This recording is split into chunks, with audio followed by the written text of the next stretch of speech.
Hello, and welcome to our show, Midwest Weekly, starring myself, Hairwiz, and my co host, CLT.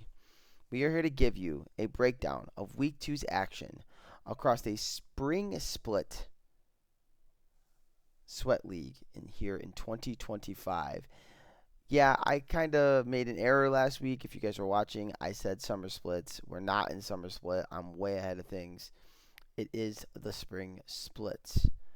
With that being said, I am gonna take it to my co-host here, CLT, and ask him how his week has been going. Yo, what's up? Yeah, week's been busy at work, but found some times to get some games casted on Monday. I appreciate Harewood catching some of the VODs up on YouTube and overall ready to talk about some League of Legends here. Some League of Legends indeed. Also, again, gonna note this: at the end of the episode is where you're going to find the power rankings. So if you are here just for the power rankings, which is Yeah, fine, Don.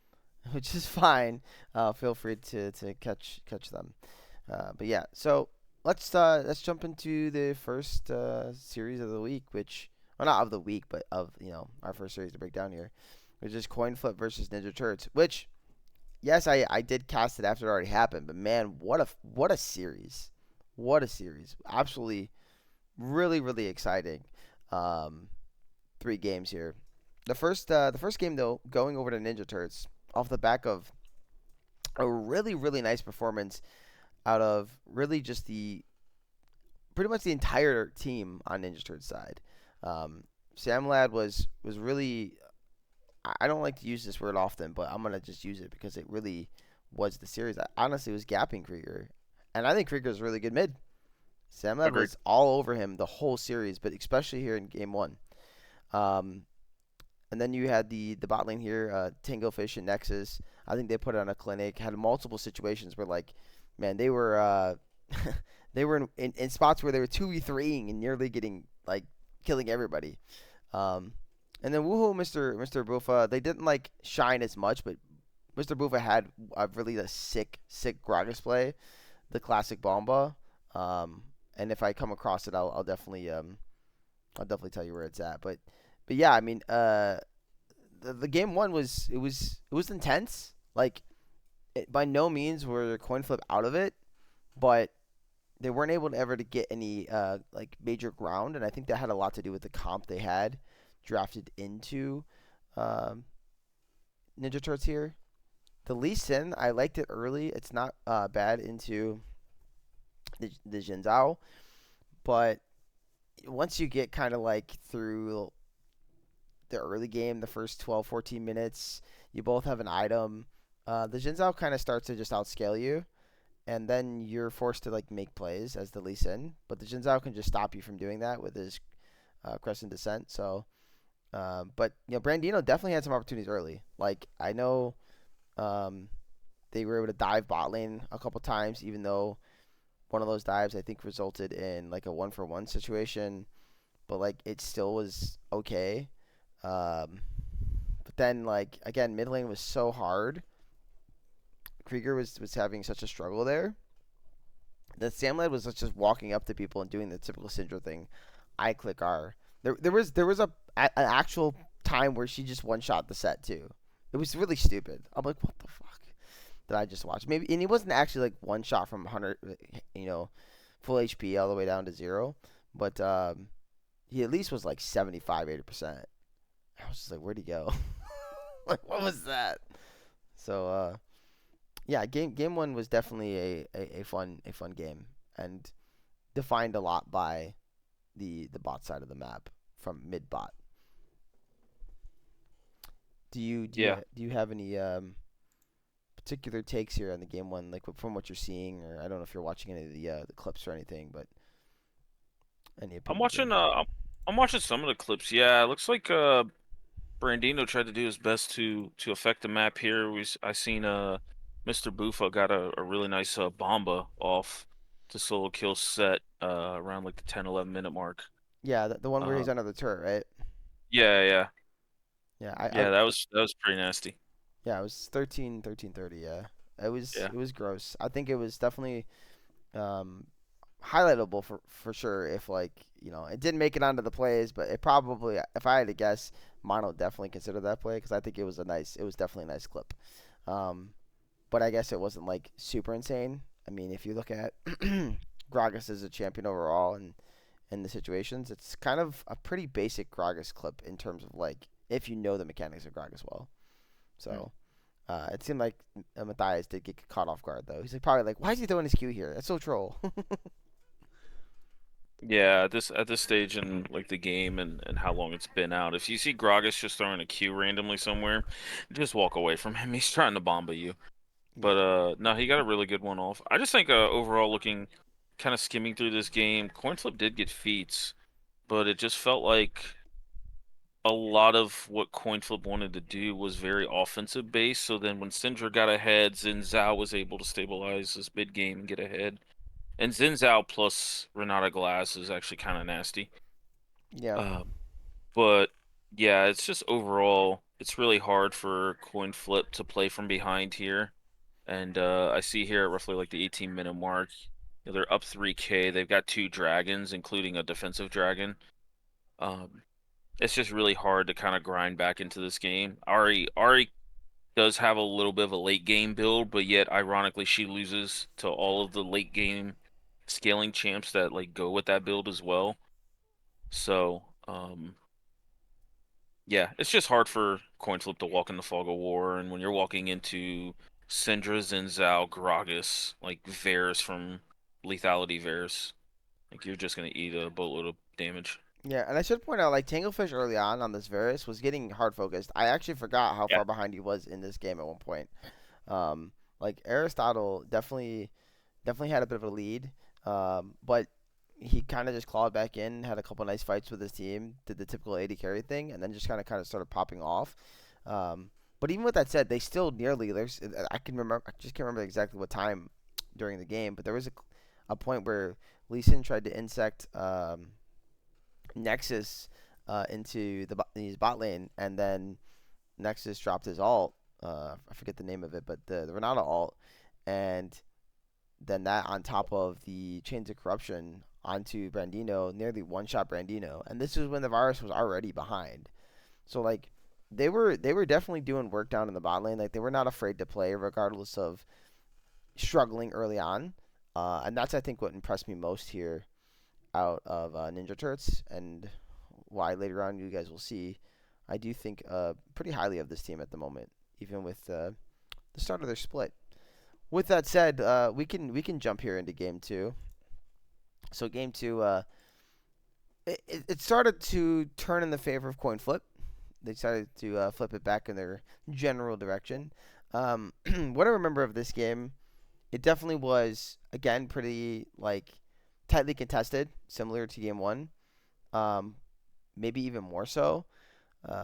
And if I remember correct, Ninja Turks did kind of start out in a decent spot. Like they definitely had a bit of a lead at one point, but the difference was that um, Brandino was able to really find great angles on this Vi and kind of turn situations, as well as GeoProw just seemingly like I don't know what it was. That dude could like not miss a hook. It felt like in this game, even if like the Ezra was eating out of him, like in terms of like I know he can buffer the E buffer, right? Arc and shit buffer.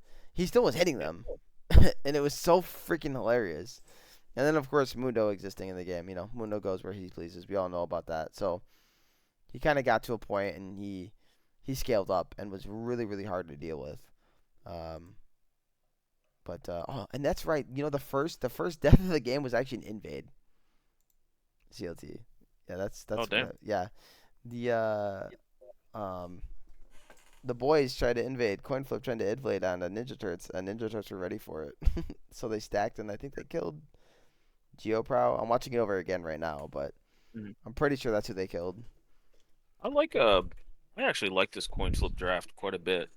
I mean, even though Vi's jumping ahead, the champions that can support her can deal with like her engage range. You have Kog'Maw ults, you have Quay's overall range.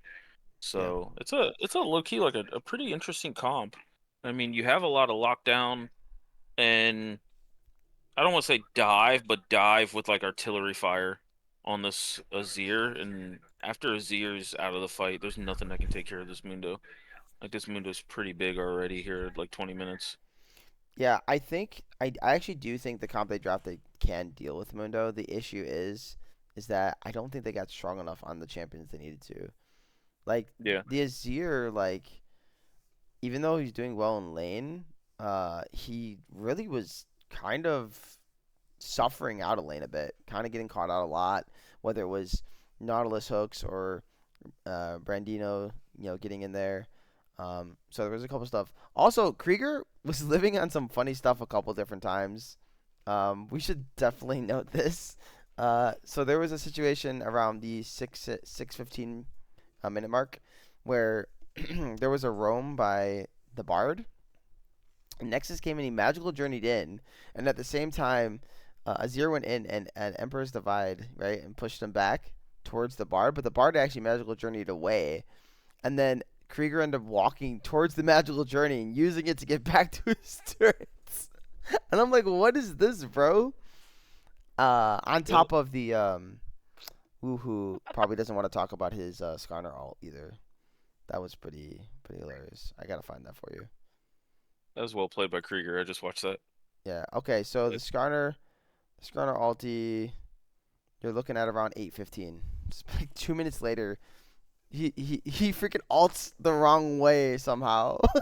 Krieger's like window shopping. Ends up living and then gets the kill onto the Skarner. So the game, like Ninja Turds had every right to win this game and close out the series in my opinion. I even want to say they brought the Nexus down like to like half HP at one point. Like this was this game.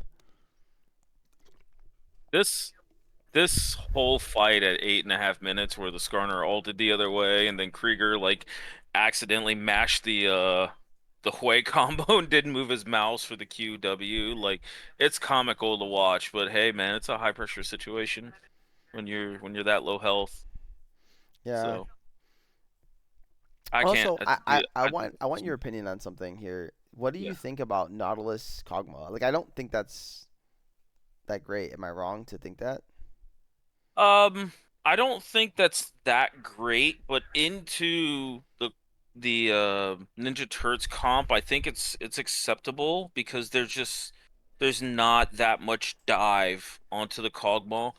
Like in a sense, you're using Vi more offensively, and you're using Nautilus a little bit defensively, and like trying to just peel for the Cogmaw.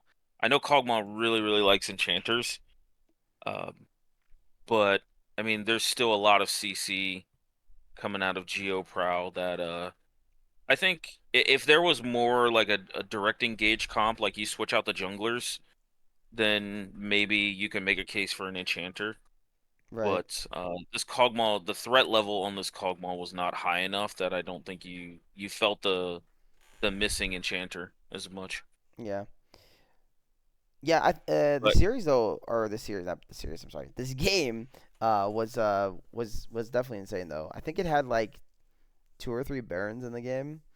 I know we got Soul. We definitely got there as well. That got secured. I just don't remember if we fought over an Elder Drake or not. I think it ended before either it spawned or before it mattered. But there's a fight in the mid lane at a roughly 30 minutes, and it ends up going in favor of Ninja Turts, even though it's kind of sloppy early on in the fight. But Mr. Wufa gets a good flank on this Renekton.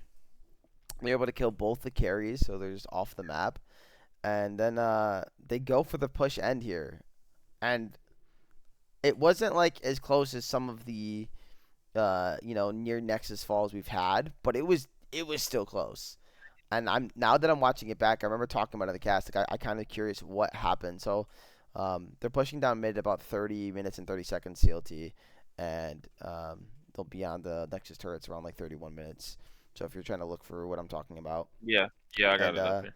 I gotta watch it back here because I gotta see like did they do something wrong not to end the game here?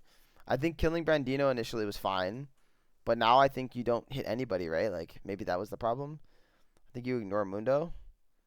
Uh, hard to ignore Mundo when you've got Titanic, Yeah, actually, Warm I don't think Mog. they could have ended the game. They just couldn't end the game because even after they Yeah, broke the turrets, they weren't really hitting the Mundo or anything. They just couldn't freaking end the game. They just didn't have enough time. yeah, Wow, it's insane though. It's so close. Maybe if they yeah. do focus Mundo and just look to like kill Mundo and Nautilus there, maybe they do end. Because once those two tanks are out of the picture, like what is Aristotle and Krieger gonna do um when they get in? Also, the Bard ulti was kind of troll. Not gonna lie. Nexus, if you're watching this, you ulted your team in the middle of hitting the Nexus, which did not help either. So, Yeah. but yeah, Yeah, I feel like this was a very ambitious end angle. And I think this is the hardest thing I've seen like watching these games since like the beginning of the year and even like playoffs last year when the Nexus turrets can respawn. I think sometimes you can get baited to like, hey, let's at least get rid of the Nexus turrets so we can set up like waves for a back door instead of like it's just even though you get like decent gold out of it, if it's like a 50-50 end situation, just leave the Nexus turrets up. Like there's no use putting the time and resources to take them out and then they respawn again. yeah, and honestly, like unless you're like at a point in the game where you know you're so much stronger and you can just literally walk at them and end, which I don't think they were. Um, then it's not even worth it then either because like in this situation, if you do like just die at the Nexus, you can respawn and just literally head straight down mid, right? You could do that. You'd have the time for it. But again, the problem is they're not strong enough to do that. I don't think. So I it don't think so either, but like you still have the grubs left over hitting the inhibitor. I think like if you hit inhib, get it, and back, you have much better tempo and you're on better items to fight this dragon soul that's on the map right now instead of like, hey, let's try and I don't want to say cheat, but let's try and be ambitious and get these two turrets or at yeah least try to end in worst case scenario we get the two turrets. Well, worst case scenario is yeah, you get the two turrets, but you gave up tempo and the turrets respawn, so it's net nothing anyway. yeah.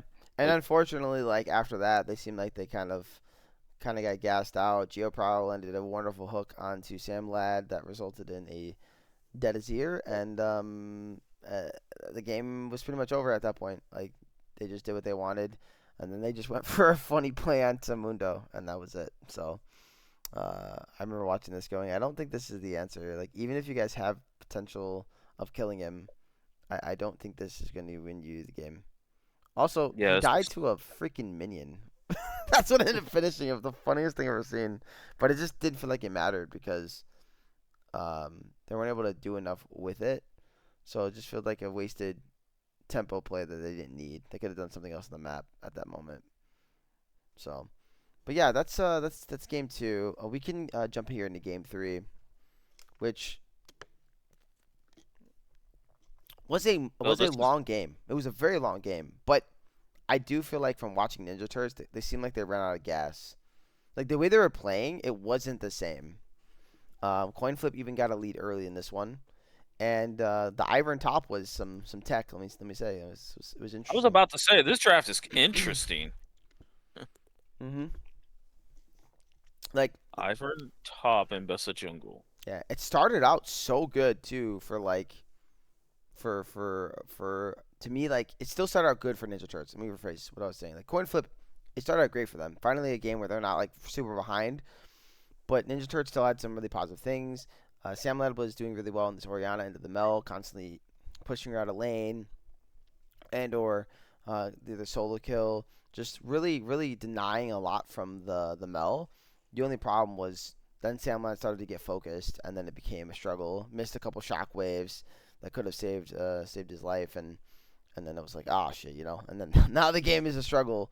Our mid laner's kind of having it rough, and then the Kindred just kind of felt like I don't know if it really did anything. To be honest, that was my feeling. I think it did damage, but just didn't feel that meaningful in the game.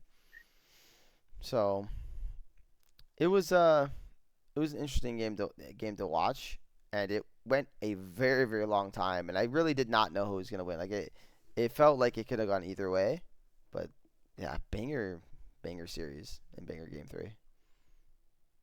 Yeah, this Kindred's in an interesting spot here. I don't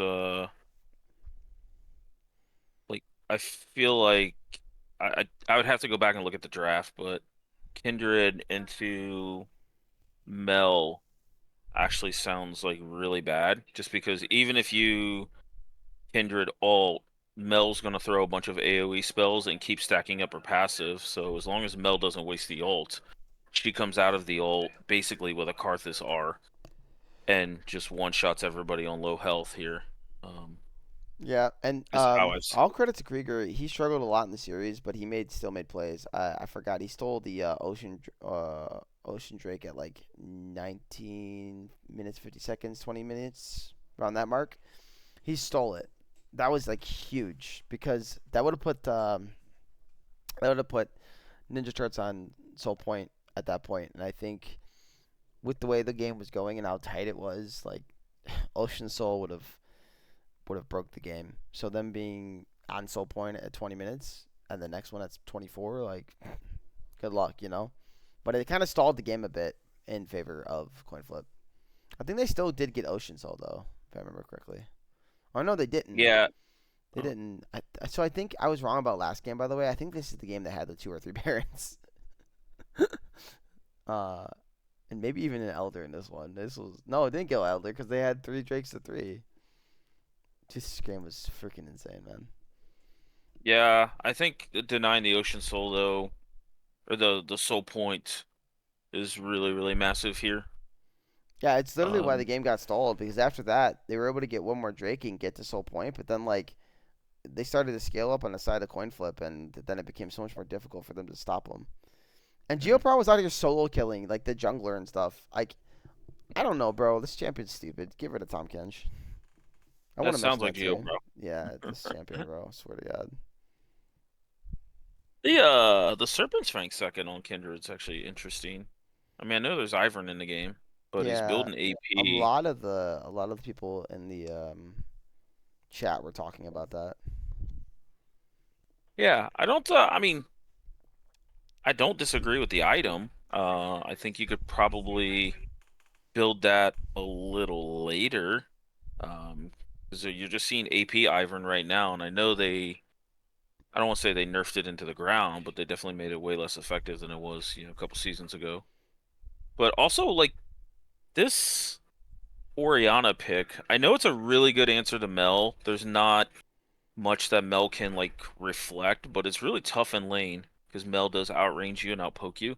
There's just not much like ball delivery outside of Leona. Yeah, but that's what was so So, surprising. Like Samlad was solo killing early on in lane and or pushing Mel out mhm. completely. I mean, he could have had like Oh, 3 solo kills in this game, and like they were just like on an inch like away from that happening.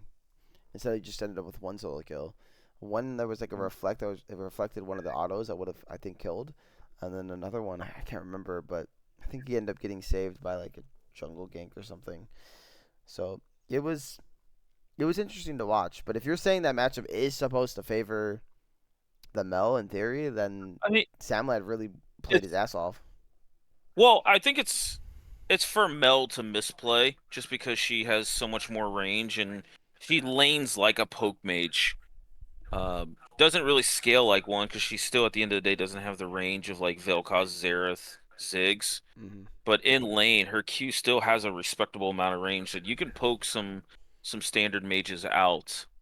But if you're forced to like burn W on a trade or burn it at the wrong time, you can. I mean, Oriana can stand her ground in it. Like I said, it's on the Mel to kind of misplay the matchup a little bit.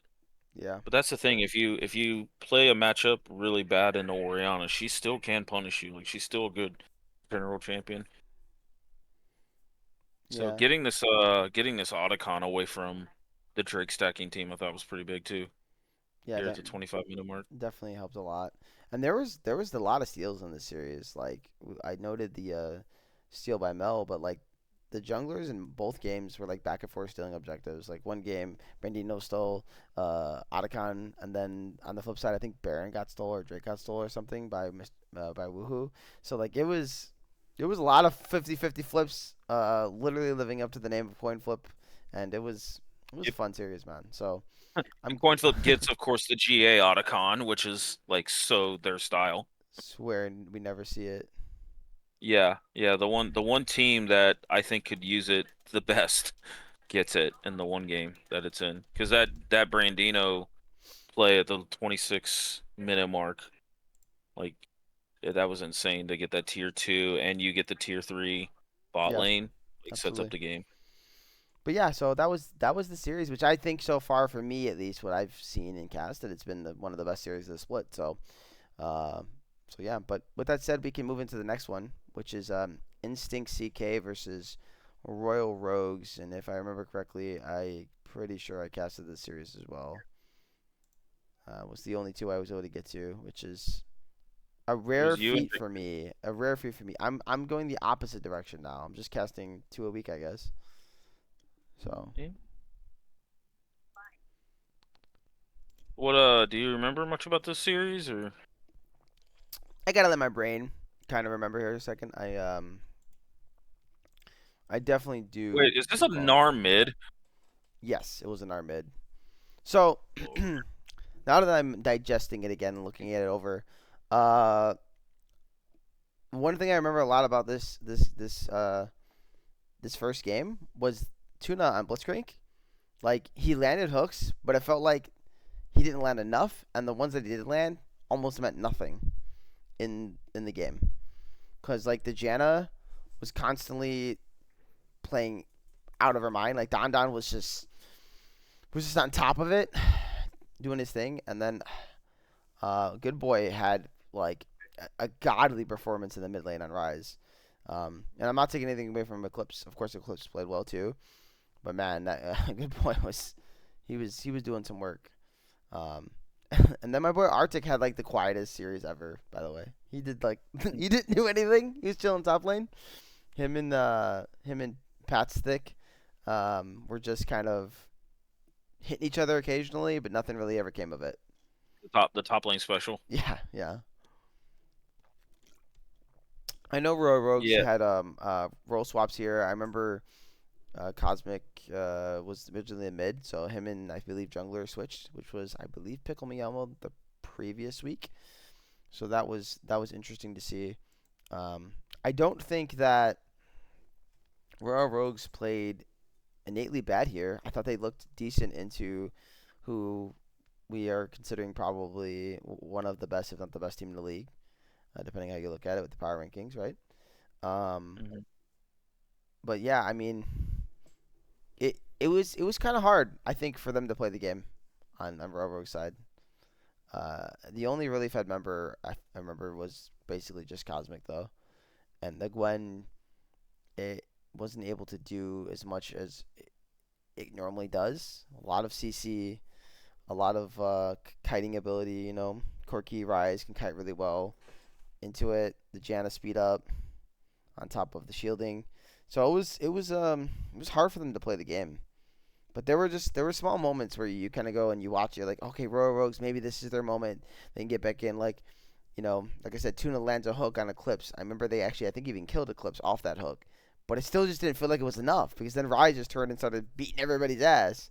So Yeah, this is a yeah, really interesting team comp from Royal Rogues. I mean, Gnar mid is something I see only like psychotic mids play, and it's actually, I think it's low-key pretty good in certain cases.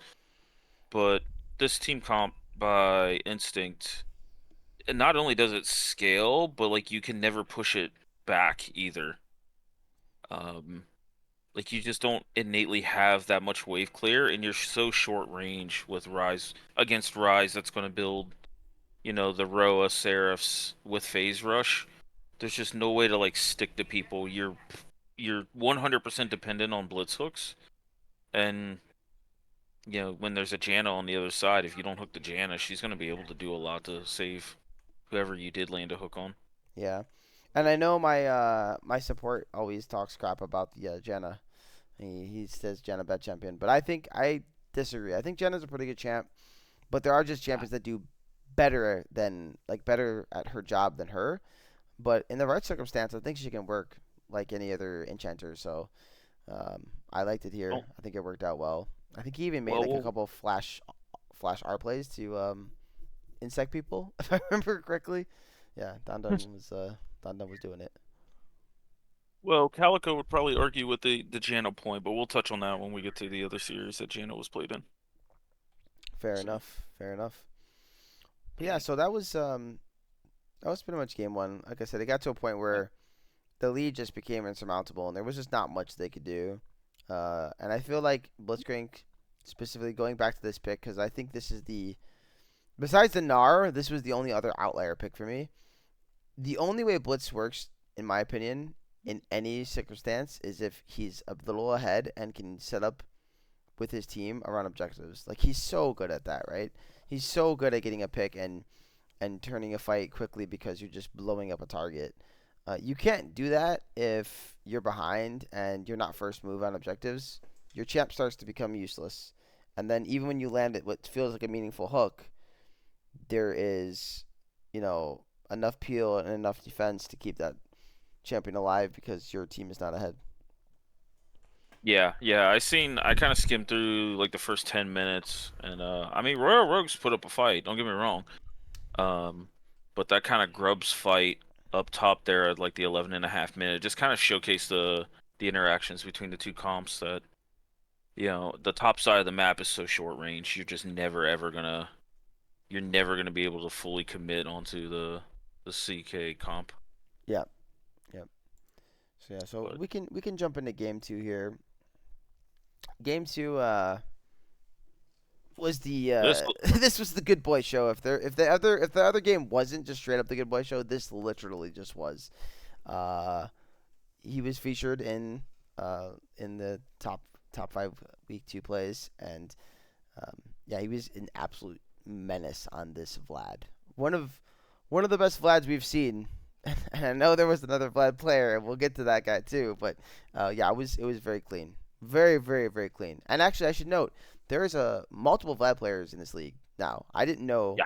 how many we had because I didn't know Good Boy played Vlad, and now I've seen Good Boy play Vlad. I'm like, okay, he's a Vlad player because he knew what he was doing for sure, and it had nothing to do with the fact that he was just getting strong. Like I saw his combos and how he's utilizing things, his W and stuff. He was very efficient, and he was not afraid to dive with the lead he was given, which gets to my thing about game one. I'm curious. I want to ask you, what's a better matchup?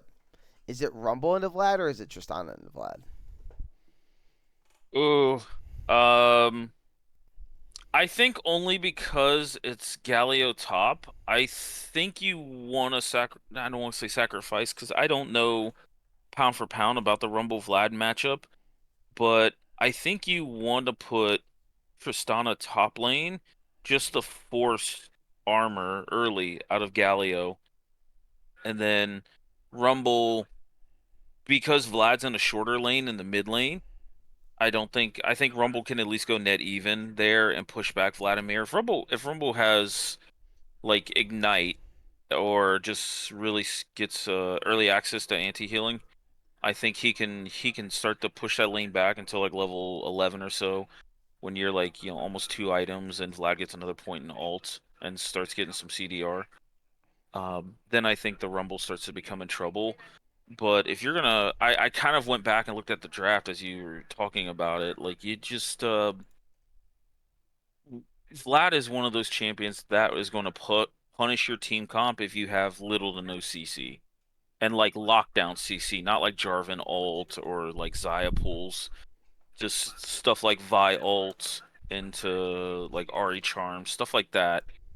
Um, that make it really hard for Vladimir to play the game, and I don't think they drafted enough of it overall. So yeah, good boy definitely got a really like Vlad in a really good spot, but they didn't really punish the Vlad pick either. That Yeah, and Galio they tops definitely the didn't. natural counter the Rumbles too. So Yeah, I heard someone saying that in the chat too. yeah, So, um, uh, yeah, I I I want to say I agree with everything you said, and I want to say that I feel like Vlad should struggle against Rumble from what I've seen in the past. I feel like it's got to be Rumble favorite, especially early. Because like it's weird because they're both in this similar scenario where they're like they're really good into like all three of these champions, Galio, Vlad, and Rumble are all really decent into like mages and stuff, right? But like I Hmm. feel like what Vlad struggles with is stuff that has high damage and can stick to him, and that's literally what Rumble could do, right? He's got a lot of damage early. He's underrated when it comes to that. His combo is insane, and he's got his E plus his W to stick onto the Vlad even through pool. So maybe I'm wrong, and someone can note that in the comments. I'm always here for it. But with that said, I don't know if Tristana into Galio is that great, but I think it's it's hard to possible. it's hard to say because it'll be Tristana top, so ADC's top can typically get ganked easily.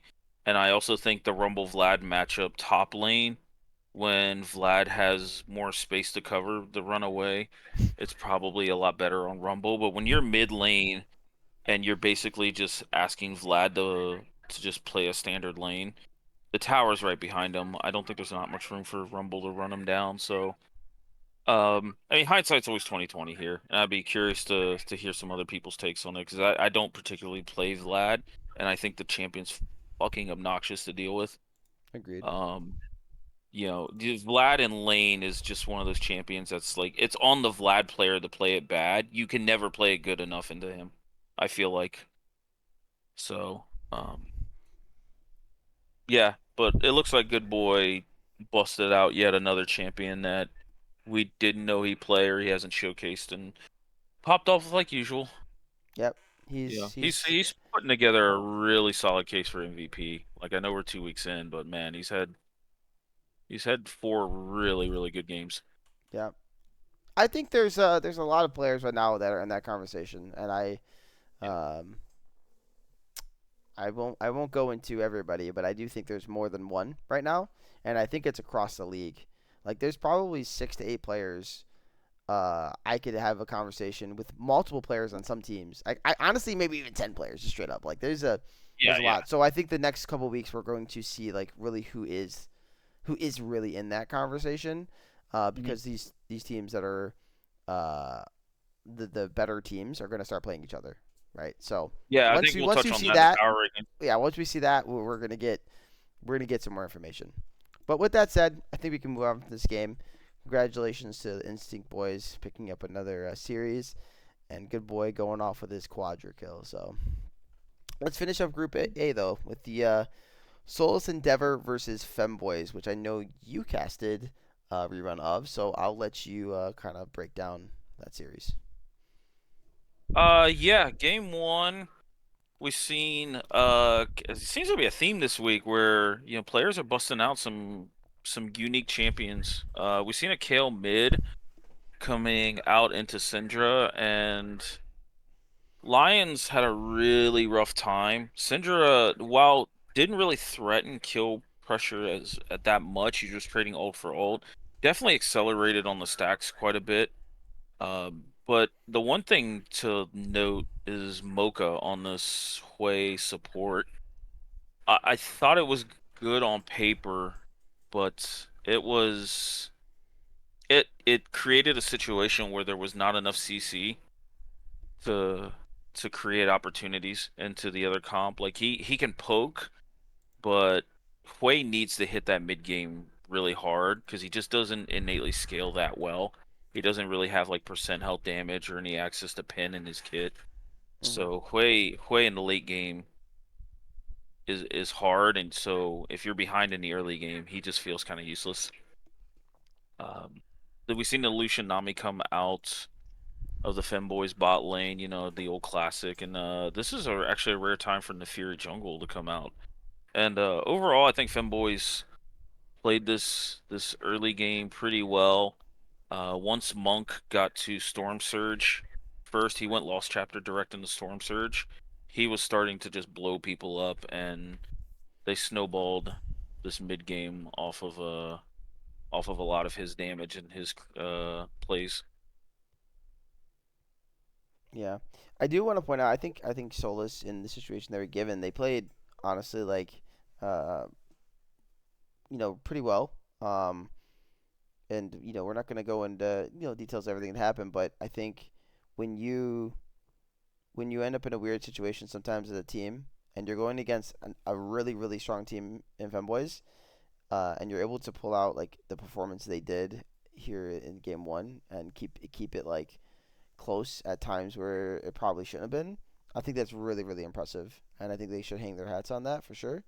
Um, I know sometimes teams get really frustrated, especially when things just don't go your way. So you got to look at the positives of every series, even if you're the team losing, because if you only focus on the negatives, they're going to weigh down your mentality, and you're not going to improve as a team, improve as a player, or get to the goal that you might have set for the split. So I just wanted to state that. That's all. Yeah.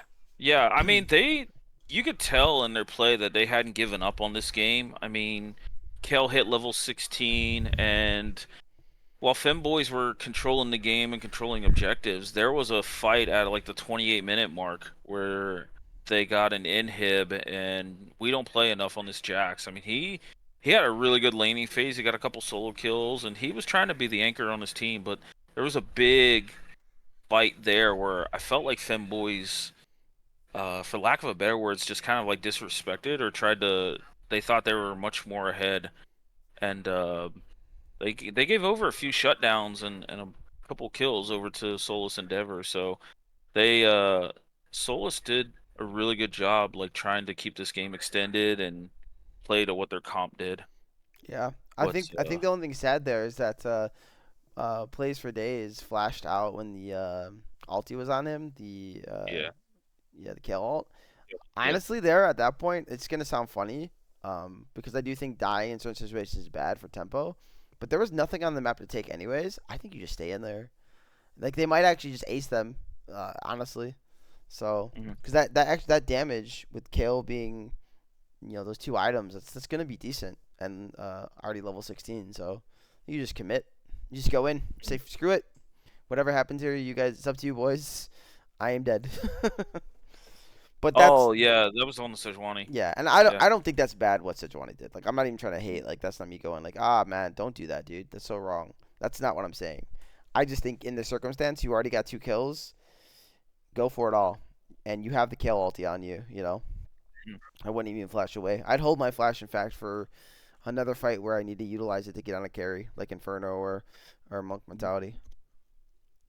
Yeah, yeah, but the fact that like Solus Endeavors, the one thing that was going to crack this game open was Baron, and then they found a clutch engage and got Baron off three of them right after them boys took it. Like it was a good sign.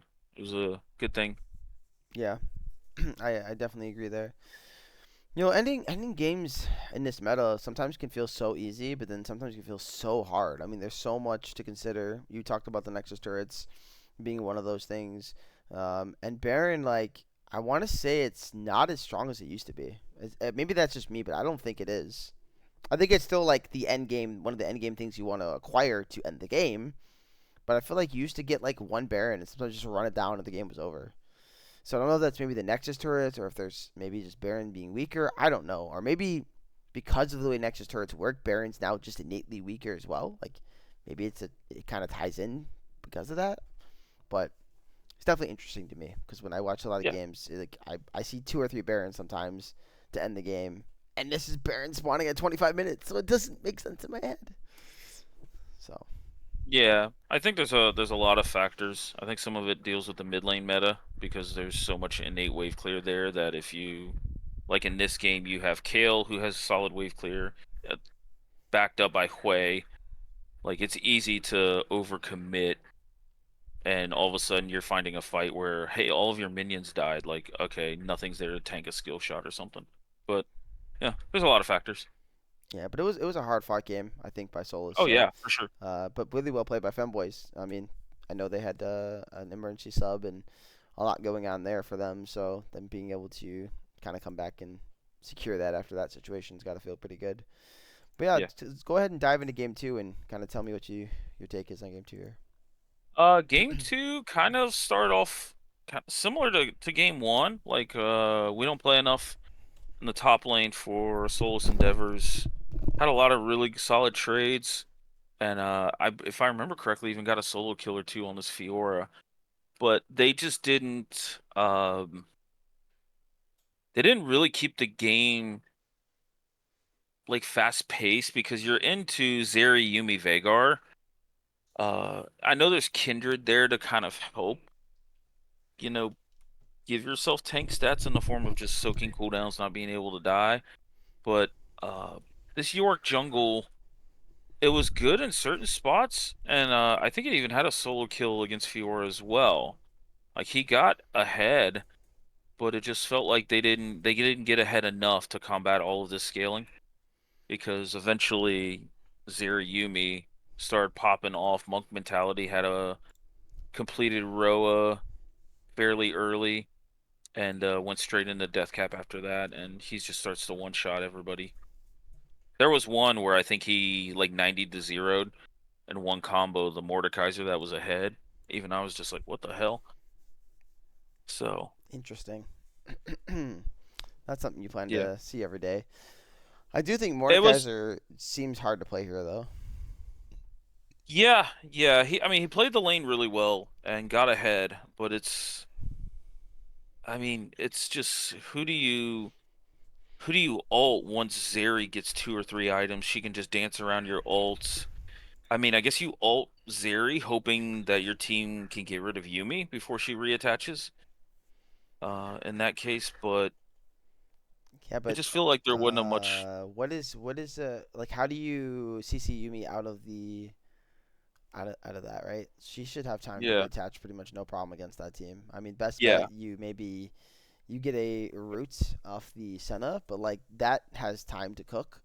So it's hmm like, yeah, it's probably not. So she jumps to somebody else. Maybe they're both rooted, so you turn on to that target, but now Yubi's still there healing and shielding and dropping ult or whatever. yeah, It seems kind of hard. But that's kind of why I think Mordekaiser struggles here. Like he's walking into a Vigar cage, he's getting kited by Kindred and the Yumi Zeri, and then just Fiora existing. Even if he gets ahead early, like she's gonna outscale, and she has a you don't touch me tool called her W. So good luck. yeah, yeah. It was again another really solid showing by Soulless, but it just felt like their draft just didn't handle what Femboys brought to the table Yeah. overall. It's one of those things where sometimes like the ultra scaling comp you're going for is just being matched so well that maybe going for high dual potential in lanes is better. Because you have hmm Victor, Senna, Tom Kench, and Yorick. Three or four really like scaling heavy lanes here. And Yorick does scale really well, but he also gets outscaled in terms of like he's against a Vigar, Kindred, and Zeri. You're not outscaling that, you know. Yeah. If you can touch them, great. If he can get on them, but who is getting on them? Like who on their side is going to be able to touch them? That was my whole thing. There's no CC that has any value in this game, and I think that's the Mhm. biggest reason why they got outscaled. So, Yeah. because You're just even though the other side they also didn't have a lot of CC, they had Vigar Cage, which is such a great tool to play around whether you're CCing someone or just control around a section like Baron and Drake, and that gets all free damage now you can do to the enemy team. So yeah, their only method of engage was just throwing their bodies at Vagar Yumi, and it just didn't work out. You can kind of see an example of this here around like the 15-minute mark, I think, where basically Yumi just like 1v3 almost under the mid turret. Yeah, it's like 15 and a half here.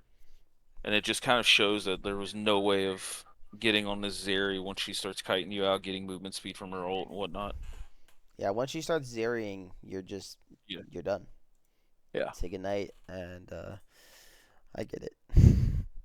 But hmm that's why you usually take something like Vi and the Zeri, for example, is just to lock her down, to get her set up so your team can actually do damage. And I have a curious question for you. Is Zeri Yumi just like one of the best like bot duos as far as support ADs in the game?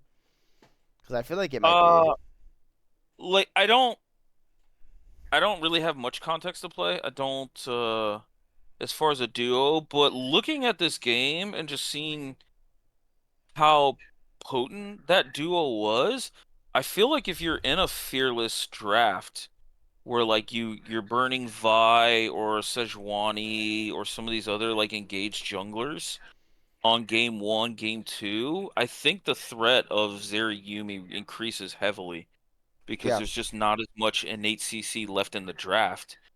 I mean, I think Vi and Sejuani were both taken off the table, and I mean, I don't know what else can really get in Zeri's Yumi face with like point and clicks. Not that Sejuani's point and click, but the ult's pretty fat. It's there's some other champions you could still run. Like you can run a Mumu, yeah, Nautilus. Um, you could run Alistar. The problem with some of those picks, though, as I'm mentioning, is that they're not as free as like the Vibe because yeah. Nautilus is probably the best of them because Mumu generally needs to land Q to get in there, and Alistar's got to have the range, and that can be difficult at times. I'm just pointing out champs, right? Leona's in there. Like Yeah, there yeah. are still champs you can certainly beat a Yumi with. It's just, or not a Yumi, but a Zeri, I should say. Hmm. But it becomes harder. I agree. I think Sejuani and Vi do provide a little more there early on. But yeah, you're gonna you're gonna find a pinch spot. But that's the nice thing about Fearless. You're gonna Yeah. see guys jumping into their deeper pool now when you're going into these game threes. And even if you want to say they have an ocean, I need to express this. I've said this before. Nobody truly has Yep. an ocean, and nobody can truly play every champion at a their highest level of play. So I don't care who you are.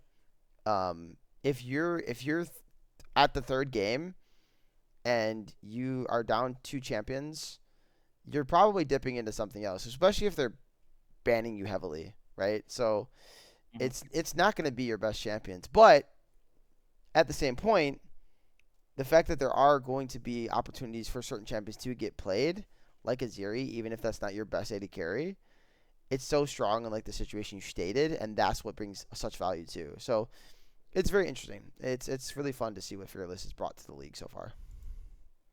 Yeah.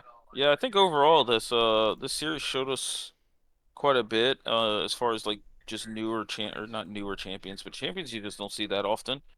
Yep. I mean the York jungle. We've seen Kindred a few times this week, but stuff like Veigar, Zeri, Yumi. I'll be curious if there's a few bot lanes that don't take another look at Zeri Yumi. And if your support is okay being a degenerate and playing Yumi, then this lane could definitely be in play. Yeah. Well, speaking of being degenerates, let's talk about this series between Vibe Check and For Fun at 20 because we have Vibe Check, which is undoubtedly like the 30th ranked team in the league right now. They're definitely one of the worst, but somehow they managed to win this series. I'm not really sure how they did it. So, You're trying to start some shit again. yeah. You know what it was? I see what it is. Bori didn't play, so Changi came in. The team is just so much better now. Oh, that's what it is. They went from the Oh, 30th ranked to like the 25th ranked team. Right off that, dude, Changi's that good. He's goaded. yeah. Well, I mean, if we're talking about crazy drafts, just wait till we get the vibe check because it feels like that's just all they want to do this split is see how many insane things they can play, specifically mid. Yep. Well, here we are with Victor Apple's classic Skarner. He's such a Skarner player. So Oh happy to yeah. see that. It's his main champion. And he's actually a mid main, totally a mid main. He's not, but anyways, Yeah. anyways, does he get solo killed by Tragic? No, he doesn't.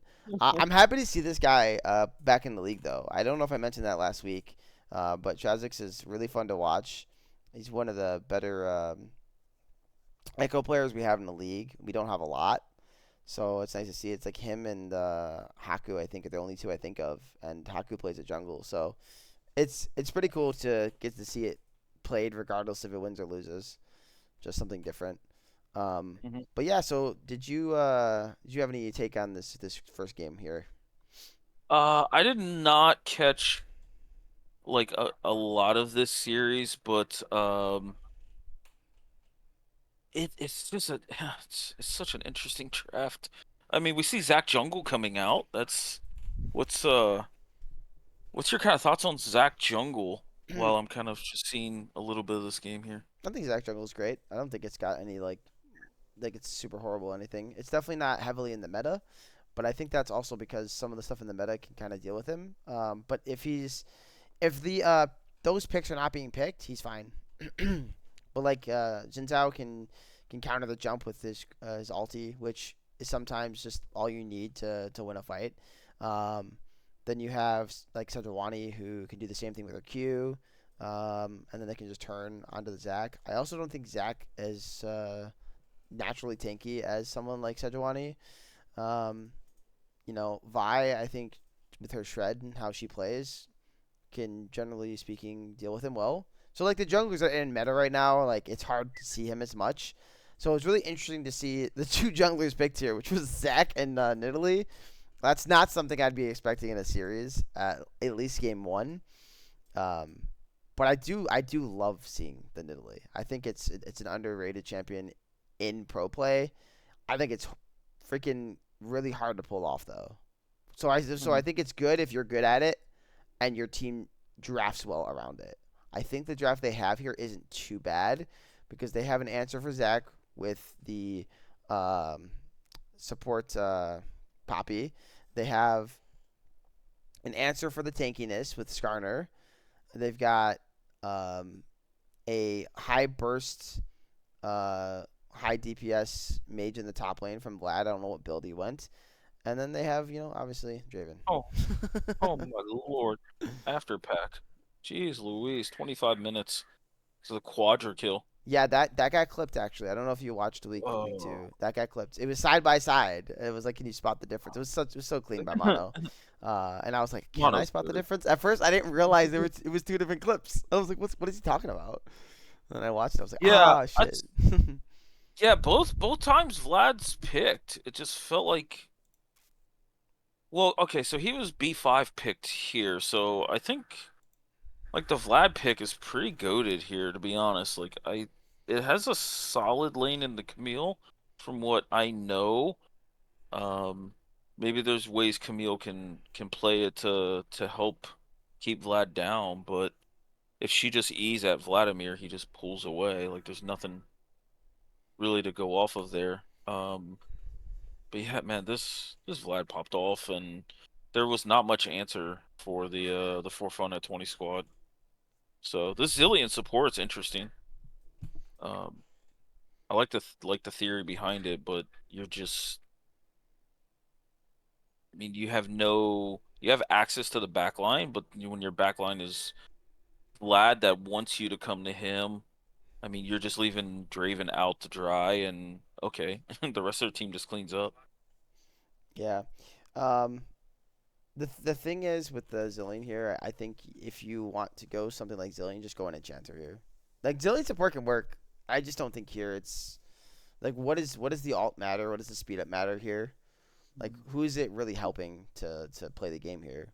Zac and Camille have ways in, so you don't need to speed them up.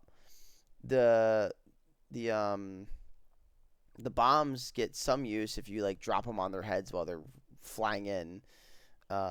Maybe it helps Echo. Probably Echo is, is the champion that helps the most. The Jin's like, okay, well you can speed me up, but I mean, if Jin's getting touched, he's just dying. So your ulti really, your chrono shift shouldn't be used for that. Mhm. I just feel like something else would have been better in that aspect. But at the same point, I don't know. Mages support Gempool, and I know he just came back from tour, so I'm not gonna hate on it that much. It's unfair. Um, but but yeah, I do think something else would have been the answer here for sure. I feel like this is also seeing how this game kind of went. This is a really hard game for Echo to play. If it ever turns into like a 5v5 fest, but then he also doesn't really beat Vladimir in the side lane either, to my knowledge. So it's interesting. I know Traxxas has played this Echo, and he's absolutely a monster at these melee mids, Echo, Yasuo, Yone, stuff like that. Yeah, But yeah, this is a hard game to pull off an Echo, and he almost did. That's the scary thing. yeah. I mean, So it was like for fun. They definitely had small opportunities, but look, vibe check. Regardless if the two-time Finals MVP is in the game or not, they're still a solid squad. They've got former winners on this team, so you cannot take anything away from the squad. This is the former. Yeah. Basically, it's more or less the former champs at this point still. So Hmm. good luck when you're playing against them. With that said, why don't we jump into game two, which featured maybe the spiciest pick we've ever seen. Maybe, I don't know. It's definitely Oh up my there. It's God, definitely up Victor. there. Victor pulling out another classic champion of his that he plays in the mid lane all the time. I mean, he definitely, like, every day he plays this. Check his op.gg. Mid lane Masters rel player. 85% win rate on 150 games played, obviously. So I don't know how they let that in. I uh, got nothing. Like this is what the hell am I looking at? Rel mid, full AP with Nasher's tooth. Okay, I gotta skim through this game. it's Like what? into Yasuo too. Is that like a good matchup? You think? Were you asking me about AP Rel mid? Like I I know don't I'm know. the I'm trying mid to laner handicap. here, Could but it work? I Like not saying it didn't work here because he it's won, but I don't know. Like if you were to play like 100 this times, could it win like 55 times in the matchup or something? I if it was like tank Rel, I could see a world where like Yasuo has pressure early, and then she just kind of outskills and wants to fight, because she has the shield breaker on her Q, I believe. And if Yasuo's dancing around, if he has access to a minion wave, he can get out of the Rel ult fairly easily. But then Rel can chase him easily as well. Like Rel can stick on a Yasuo well. But on the AP side of it, I couldn't even tell you what skills scale off AP with Rel. Like I think it's the ult. Yeah, Um, something like that. so this is, and he goes double mask in the double Phoenix okay, I got nothing.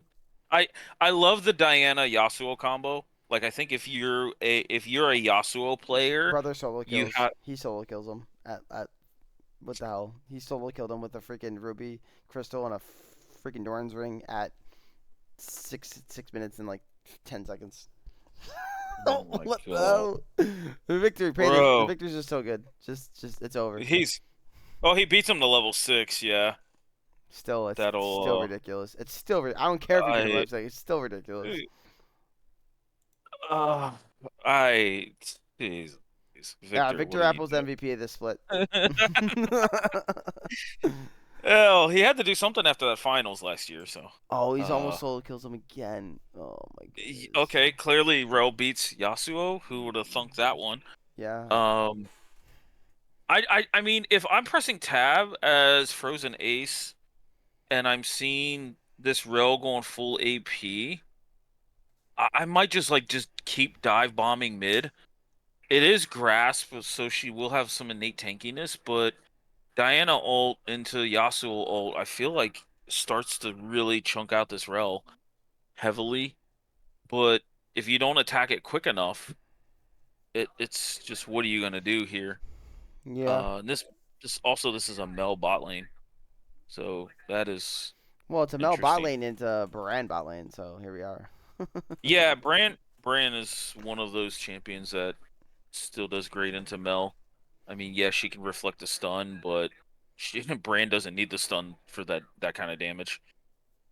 Yeah, W is So pretty solid, and the ulti still, of yeah. course, but Hmm. it can get reflected as well. So I mean, but yeah, I mean, we've had a lot of interesting picks this week. We've had Skarner and Rowe in the mid lane. We've had Brand. We haven't even Uh, talked about the Pantheon top. oh no, Pantheon top's not that strange. We had It's not that strange, but it's not something you see every day. yeah, we had the freaking Ivern too. Like we're going for it, guys. Ivern in the top Oh lane. I man. get what's next? What's next? Is it Rammus Don't mid? don't say it. Don't Rammus say mid? it. We have like Let me see the Rammus mid. Victor Apple, play it next week. No excuses. uh, I'm actually surprised he didn't play it in this Yasuo. You gotta check the draft. It would have Uh, been playable, honestly.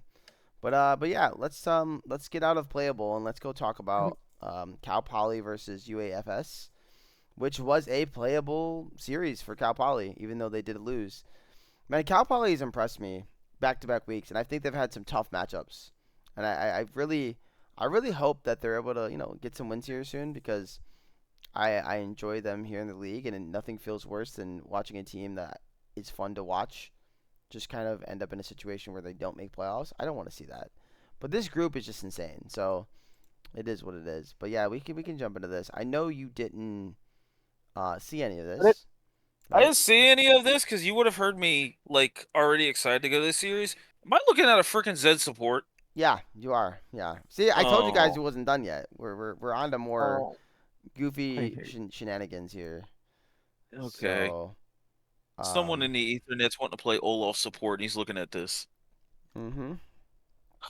Indeed, maybe it's just players based. If you're just a goat at the game, you just get to play whatever you want. I don't know. Uh, But I what I will say is this. What I will say is this. I'm familiar with the Zed support tech. That's all I'm gonna say. I'm not gonna reveal anything other than that. What I will say after that though is Cal Poly definitely had opportunities in this game to win. I think Cal Poly played a pretty good early game, matched them pretty well. I think Gyarados was having pretty good success on this. What's the starting champion? Neferi. And top lane was heavily favored into this Aatrox. Like Aatrox was popping off. For you to envy was having a game. I'm kind of sad because I feel like maybe if he got more focus in the top lane when he needed it, he might have just straight up carried the game. But I can't really just sit there and go, "Oh, jungle diff." That's not really what happened. I just feel like they should have just hard focused this side of the map, and maybe even strong sided to the extent of like leave Ezreal bot lane the whole game and just run down top and just kill all the turrets. So that was kind of my take on the game. But eventually, they kind of just got outscaled. It kind of felt like more than anything. They had a really nice team fight with the Malphite, Wukong, Galio, and then you had two assassins in the bot lane. So yeah, I I'm skimming through this. Aatrox is popping off, and I'm still wondering why the Zed is not mid because that's one of Huey's worst matchups. But they made it work. yeah. Maybe they picked Zed at some point to I, confuse them into that. I have no clue, but well, they confused me. no, they confused the guy, the man, the myth, I the mean, legend. it got first blood, so I can definitely say that the Cal Poly bot lane probably had no clue how to play against this. Yeah, after Uh, watching it, I don't think it's that easy to play into, especially when Zed gets W. You really gotta punish the W timer if you want to actually like mess it up. But the thing is, it's Zed into Alistar, so like once Alistar's cooldowns are down himself, Zed can just walk up and E and get like his cooldown back up. So it's pretty hard for them to play, I think. yeah, Um, yeah, this is something. and they don't have enough damage early on, I think, from the Ezreal pick to really like 2v2 for free. Uh, Honestly, yeah, yeah, you know what would work into it? It's gonna sound really hilarious, but I think Draven. I think Draven Alistar would have crushed that lane. What does the Zed do? If Zed like gets near Draven, he's just dead. yeah. Draven goes either exhaust or barrier, either one's fine. I would even argue exhaust being better. Alistar goes ignite and they just run down the Zed and kill him for free. Uh, The exhaust is there just for insurance to make sure that Draven doesn't die in lane. mhm. Yeah, but I'm seeing this bot lane is 7-1 at 13 minutes here, setting up for a grub fight. So this this bot lane of UAFS, I think, really popped off, and they really controlled the rest of the map. I think. Yeah, Looking at 100%. I mean, scene. the Wukong still had some nice times to shine. I thought AG Turtle was definitely doing some good things as well. Mid lane and top lane were kind of quiet. I mean, they weren't having like their best performances, but they did their jobs.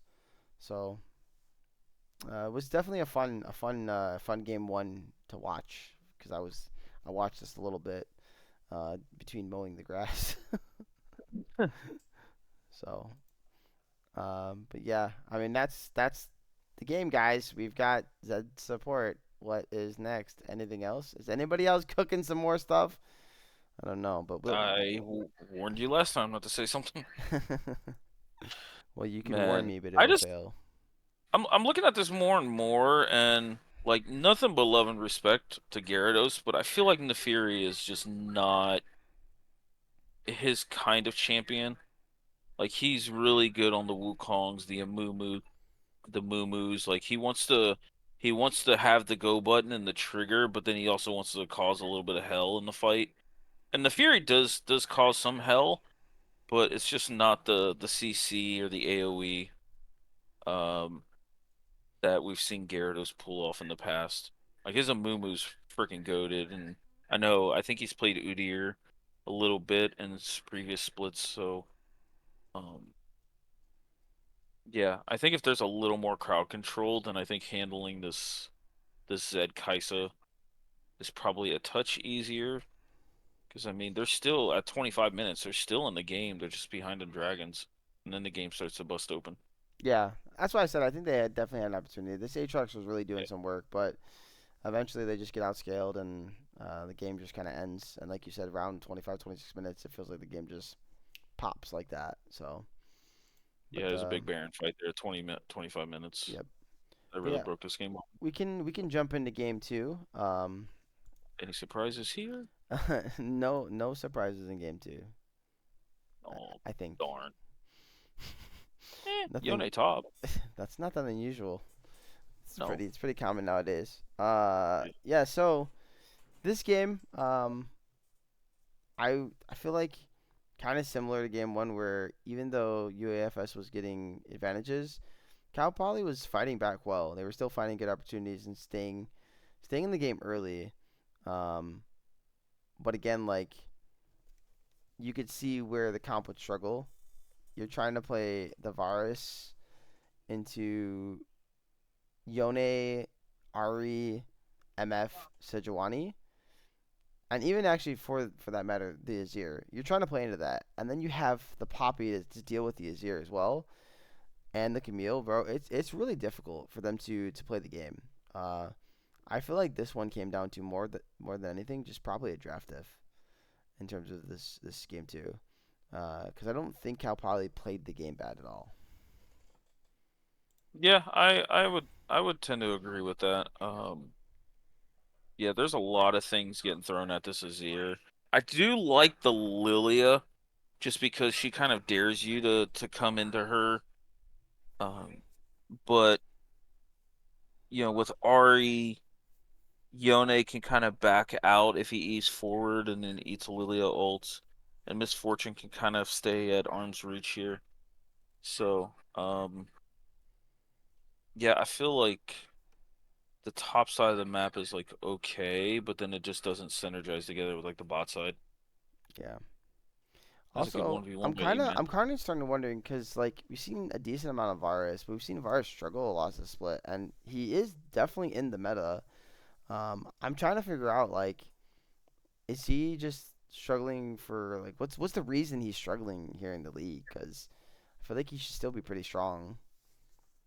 Well, Um, my theory is, just because I know my AD likes to play a lot of Varus, is he's still very immobile.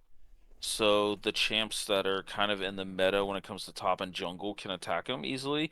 But like his on-hit version doesn't spike quick enough, and the lethality version also kind of feels like it's too fast-paced of a game to like get him set up in a position to siege and poke.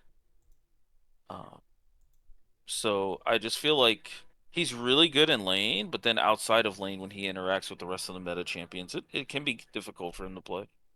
yeah, I get that. I definitely get that. But yeah, I mean, so this game, it stayed close for a while, but once again, you just get a couple fights, uh, in like the mid lane, and the game just kind of breaks. You know, turrets start falling, and you just end up in this hole where you're down like 10k at 20 minutes almost. It just macro is so important, man. I bring that up over and over and over again. I feel like if you're able to trade turrets, it's fine because if the kills are close, like if you're uh 14 kills to like let's say 8 kills, that's not that big of a kill lead. That means if you're acquiring other objectives, turrets, neutral objectives, and you're trading, you're going to be in the game the whole time. But it seems like a lot of times these teams aren't able to trade when they're behind, and they end up in a deeper hole than they were in already. Yeah, I agree.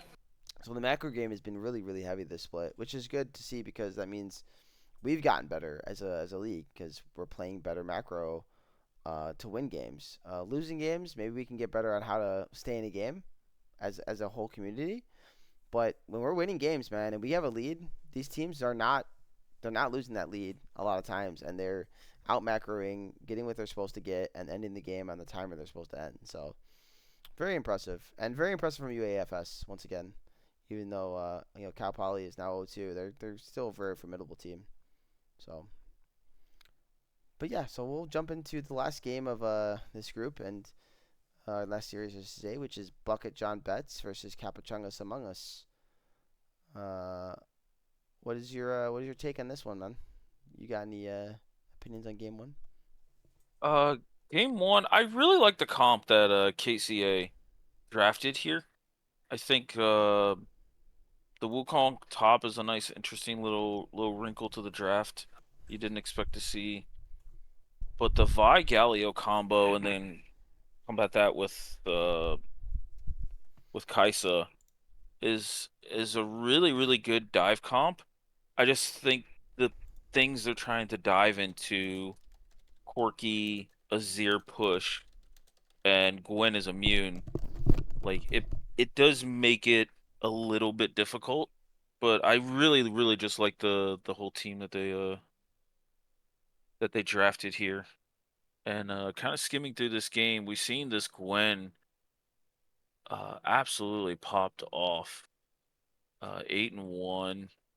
But also like Sunflower had a really solid game looking at the damage numbers as well. So it just felt like this team comp didn't hit the mid game strong enough, and then the scaling champs for the side of Bucket John Betts just really got ahead, got a fair share of the gold, and created some opportunities here. So yeah, all in all, I think KCA is a really up and coming team. They seem to be making a lot of improvements. I feel like week after week. I know they've been fairly active on the scrim boards, so they're trying to do their best to improve here. And got a got a big uphill battle. Yeah, But this game one was really nice. I love the comp they drafted. yeah. I'm actually I'm trying to look. What are these? Which team is which team again? Okay, so Lecce is on Bucket Jump Bets. I'm still learning these teams. Lecce helped cast our series week one. Um, but yeah, so Capuchungas Among Us definitely had a good draft though. Is that their starter? The Vi? Is that XDDDD? Is that their starter? I don't remember from last week. Or do they have a I change up? believe it is. I can go back and look at it. Okay. If I remember correctly, I think it I feel like is. I remember that name, but maybe I just Yeah. maybe we were sprinting the pod last week, so that could have been what it is. That is their starting five for Hmm. KCA. Well, I apologize, KCA. I haven't got to cast you guys yet. Hopefully, I do, so I get to know some of your players. With that said, I haven't got to cast Bucket John Betts either. So hopefully that happens this week. I'm able to cast you guys. I definitely would like to get some more series this week if I can. Don't like doing two a week, man. It feels doesn't feel right in my bones, you know.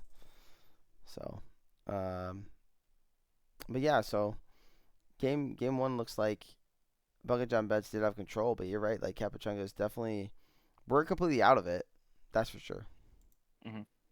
It just felt like the scalers, specifically the Gwen, like once she got ahead, that's the one champion I think that can deal with all of that hard engage quite well.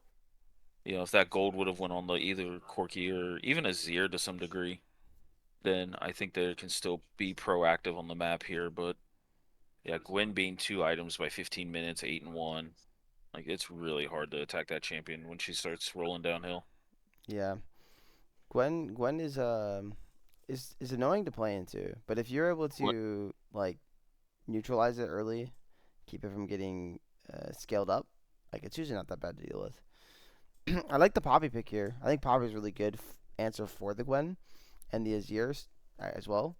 Don't really love it in lane. I don't think he has to do as much in lane, but I love it for that reason. I almost wonder if maybe just picking Poppy jungle would be better over the Vi, and then going into something else into the support role to kind of counter thrush, like maybe a Nautilus, something that had more stick power. But Yeah, I think that helps out, but it's just Gwen is immune. She just gets ahead and then yeah, just immunes everything. And if you blow your whole team comp onto trying to attack Gwen, it's just impossible. yeah, that is very true. Poppy knocking the thrush out away at 22 minutes looks so funny to me. I don't know why. Uh, but all right, we can jump into the next game here, which is another victory here by Bucket John Betts, and another really low kill game. But yeah, 24 minutes here.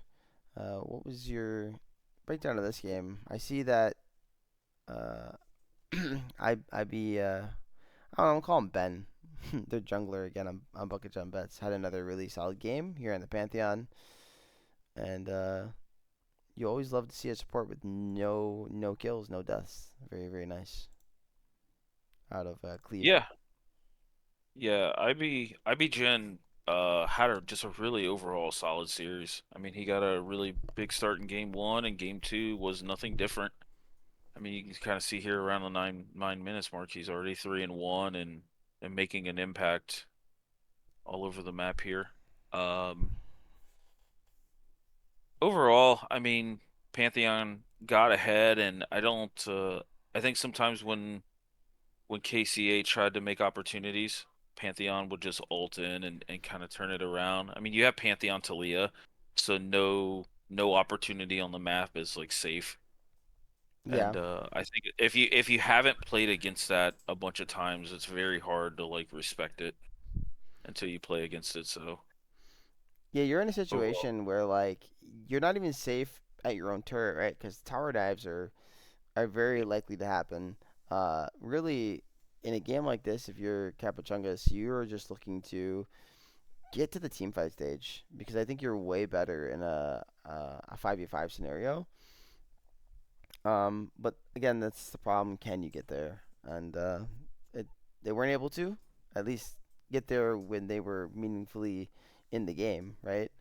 When you're behind against that, and they still have Jinx as late game insurance, anyways, it's hard. So, but I yeah. do think if they go to 30 minutes plus and the game is close, Capuchunga's comp should outscale, in my opinion, as Mhm. far as team fights go.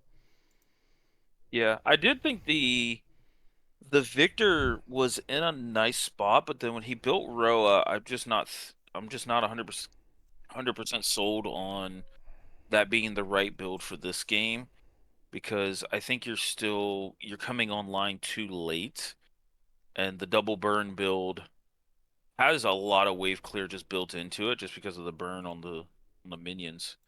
So when you're facing such a proactive comp like Talia Pantheon, like I think you need to hit this mid game a lot harder, and I don't think Roa was it. Plus, I think he got the Roa fairly late, Yeah. so it stacked up much later. Yeah, Roa does seem interesting to me. It's getting nerfed, right? Or did it get nerfed today, actually? Like, I know Uh, they were messing with that, especially for Ari specifically. well, last patch they lowered some of the defensive based stats on Ari, but then added a little more to the AP ratios, just so you're rewarded building more offensive on Ari. But overall, from what I'm seeing, it's still like Roa's pretty favored. Alrighty then. Well, I guess Roa's just not going away. It's just gonna stay in our faces forever and ever because League of Tanks is back on the way or something. I don't know. But yeah, probably not all champions could pull it off in the mid lane. That's for sure. And I don't know, like you said, if Victor is that champion to do it. I mean, he should scale really nicely with it though. If he goes late game, it's gonna be really strong. Yeah. Yep. But I mean, overall, KCA put up a fight the second game. I mean, after how ugly the first game got, it's very easy to be like demoralized. But and they put up a really solid fight here. I can't, they're making improvements, which I think is important. Yep, it's always good to see. Well, with Yeah, that said, let's jump into Group C and look. Let's start with the most exciting one. And there's the reason why this is the most exciting one. It's the fact that there was a back-to-back series played by the new team that entered the league, Froggy style. And first they had to try to go through the gauntlet here against Happy Jellyfish. So I know it says Sad Boys here, guys, but their name is Froggy style. So let's go ahead and jump into this first game here, uh, which featured Silas again for Eureka, which is a very classic champion for him. Um, and then a really great performance as well, 8-0 and 6. But I do recognize some players here. I recognize Bananasaur is on this team, huh? yeah. Bananasaur was one of the catalysts for getting this team in the league. So you will not be seeing him subbing on Scorch anytime soon, I feel like. Actually, I think they play each other, if I'm not mistaken. They're in the same group.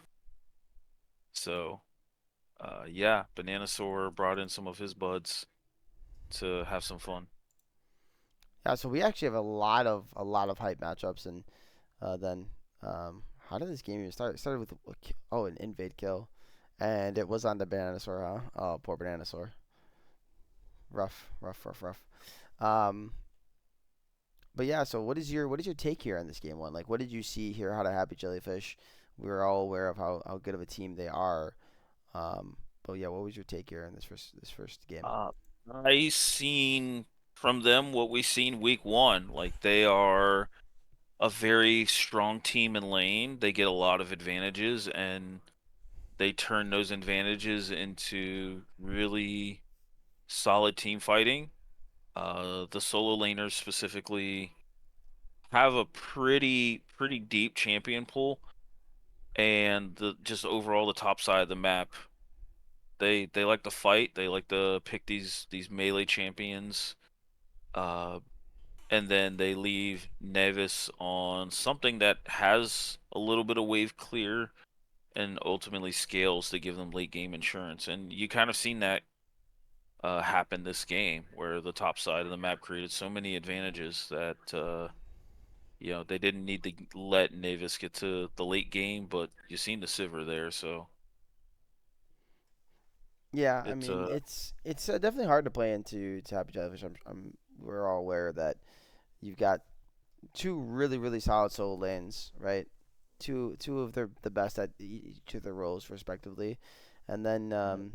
you still have Marcuti there to secure the bot lane, and that's again not even talking about Navis or Rizzy. Rizzy obviously we're learning a little more about each week to week, um, and right that's who played week one, right? It was Rizzy. Like honestly now I'm kind of questioning Correct. myself. Okay, that's what I thought. I Yeah, it was was. like it was Rizzy. Yeah, yeah, I know Rizzy had a really good week one performance. I remember that. Um, I just couldn't remember if that was the name. But yeah, so with that said, yeah, I mean that's not including them on their roles and seeing more out of Rizzy. It's seeming like he's uh, definitely knows what he's doing. That's without question. So he's just making this team even better, even stronger. And then you always got your late game insurance on Navis. And then Marcuti does Marcuti things. So it's hard for anybody to beat them, especially somebody that knows nothing about these players, this team, what they've done in the past. You kind of got nothing to feed off of, and you're just going in blind. I could see a team struggling into them, especially in the first game, which based on the early game, it wasn't that bad. It was only about 2K gold lead here at 8 minutes. Like they were trading back and forth in kills, so looked like there was definitely some potential here for Froggy style to kind of stay in the game. Yeah, I like the theory behind the draft. I mean, Cassio can lane and kind of go toe to toe with Silas as long as he doesn't get too big of a lead.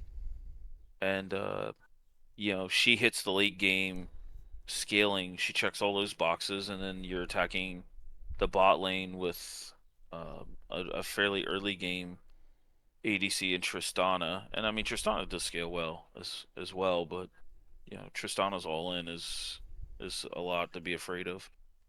Yeah. but they just didn't. It was really hard once they got behind to kind of be proactive on the map. And I mean, we talk about the top side of the map, but then when you add Marcuti's Rome into it, this is a deadly team in this Happy Jellyfish lineup.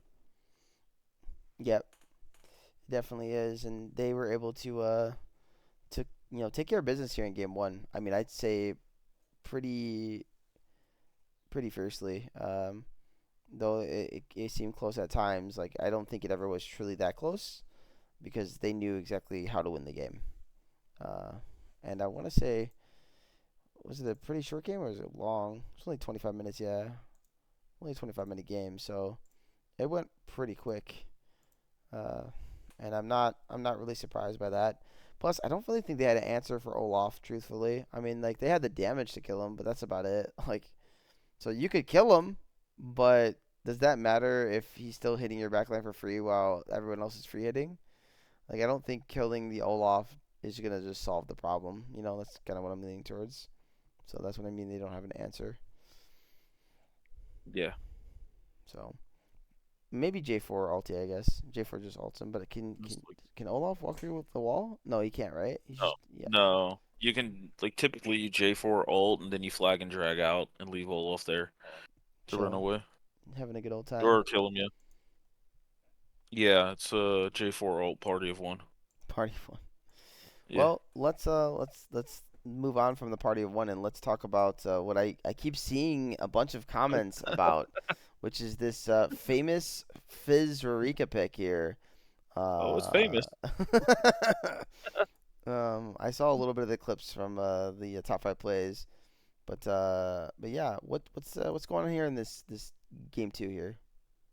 This game too was when I loaded up in the recording, I was like, okay, I know Dippy is one of those top laners that's been playing for a while, so when Aurora came out, like he can play it. I know Vic from your side can play it. Like there's a couple of top laners that don't mind playing this Aurora, but then this this Fizz pick popped out of nowhere, and it was like it created some advantages, but it felt like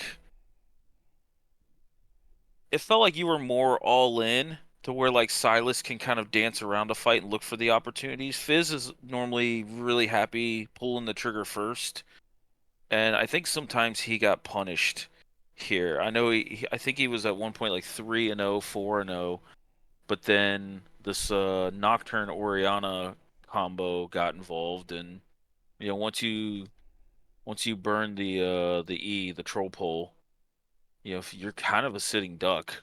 So overall, I think this was a draft that I think Happy Jellyfish was just okay pulling out in a series. Like they wanted to try a different type of draft since they were ahead in the series and kind of seeing what it felt like. And it you could see in a lot of these fights where Froggy Style fought back and kind of punished some of the overcommitments here. Yeah. It's not like a for fun draft. Don't get me wrong. I'm not going to insult it that much, but it just felt like Froggy style drafted properly, and Yep. they were limit testing a little bit on Happy Jellyfish's side. Yeah, no, I definitely get what you're saying. I definitely get that.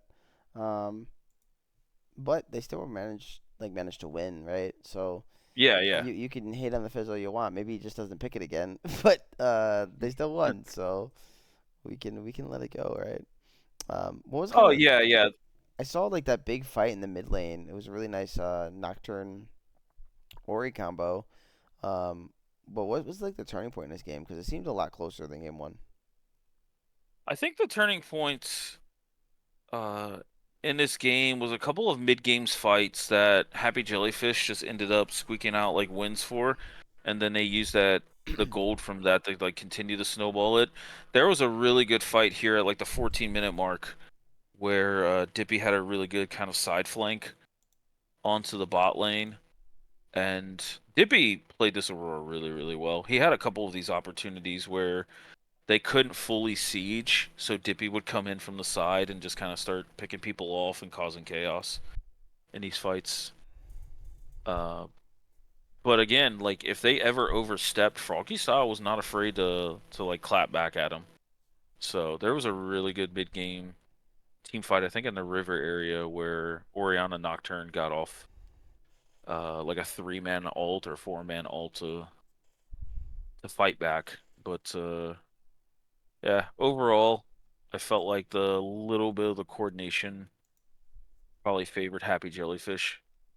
But yeah, they ended up taking a win. It was a very low like dragon taking game. I mean, at 18 minutes, I'm seeing one dragon here. Yeah, what the hell's going So on? We're just yeah, ignoring Drakes or what? Like, what are we taking while we're yeah, not doing Drake? I don't understand. yeah. That was the interesting part. Kind of starting to remember a little bit as I was recording it that I felt like Froggy Style could have gotten a few more objectives, or at least punished them on some of these winning fights. But ultimately, it's just really hard to kind of step into Fog of War when you're this low ranged and you're not that tanky. Like who on this side's going to tank the Fizzle or try to create space against Aurora Kindred in this Froggy style team comp. So it that's what I think ultimately ended up kind of doing it in was comp for comp. Froggy style just didn't have enough of a front line to get them to burn cooldowns. Yeah, I could definitely see that. But I mean, hey, Froggy Style for your first series in the league, being able to keep up a bit with Happy Jellyfish is still pretty impressive. And then being able to run the gauntlet. And guess what? We are going to talk about a week one matchup. Oh yeah. Sorry if there's some audio cut out there. I totally unplugged my mic, so if you guys are watching, my bad. I'm back though. But yeah, there was a week one series we are still going to talk about because they played back to back here, running that gauntlet, going from one half of Sad Jellyfish from last split to another half of Sad Jellyfish. So shall we talk about that series CLT, Five Big Booms versus Froggy Style, which is technically a week one matchup. I did not catch a whole lot of this series, but what I did catch, and this Froggy Style team, after coming back from a loss, like they played this comp really, really well. Bananasaur was kind of everywhere on this Rek'Sai, and the side of Five Big Booms, I felt like didn't really like pressure this Anivia pick well. I mean, she's okay in the way in the sense of like you can turn it into a farm matchup, but she's not a fan of dealing with Gwen. Just because Gwen has ways of getting over the wall, but yet Gwen can never ever get stunned.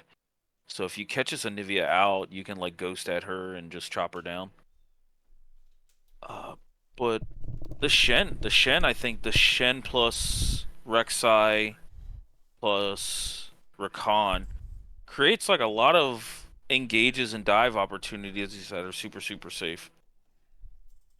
So this was an interesting comp to kind of watch. Like I said, I didn't catch all of this game, uh, but once you got the late game, I mean, it's really hard to walk into Anivia. Yeah, I definitely agree with that. Um, and it looks like this first game was the one that went over to Froggy Style here. Um, so I wanted to double check that who won. Yeah, I mean, seeing Oh, big Rek'Sai big. in the meta is, or not seeing, rephrase that, having not seen Rek'Sai in the meta in a while, our champion being played, it's nice to see her get some love. I think she's definitely like a quiet, underrated jungler. And she has her moments where she shines. Uh, into Gwen, I don't think it should be that bad of a matchup for the Rek'Sai, especially like early on there. I think she should do well. Um, as far as the I like. rest of the comp, I mean, I think it was like you said, the Anivia is just like how do you get into that? How do you touch it when you're playing Yeah, Thresh and Gwen and Ornn here? Yeah, they had a 4v5 team fight at a Baron here at about the 33-minute mark that it went really, really well. I mean, you're down your 80 carry that respawns and eventually like walks to the end of this fight, but man, this Nivea put in work. Actually, it's quite impressive to watch, especially staying on the Baron. But this build by Bananasaur I actually think is really, really nice. Like you get lethality enough to threaten the early game, but then you just go straight tank after that with some movement speed. And you just became this like threatening frontliner that isn't afraid to like try to execute a kill with an ult off a Q or something.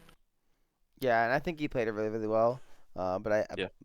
on the side of playing the rec side there, but also yeah, I mean, being able to initially 4v4, then it turns into another 4v4, having being chunked out and winning that fight and getting a clean ace is just really, really impressive. Tristana just comes in there and says thanks for the free double kill. Mhm. So, Hero's like, I'll be your hero, guys. Uh, You up the song. I'll be your hero, baby. All right. Uh, Yeah.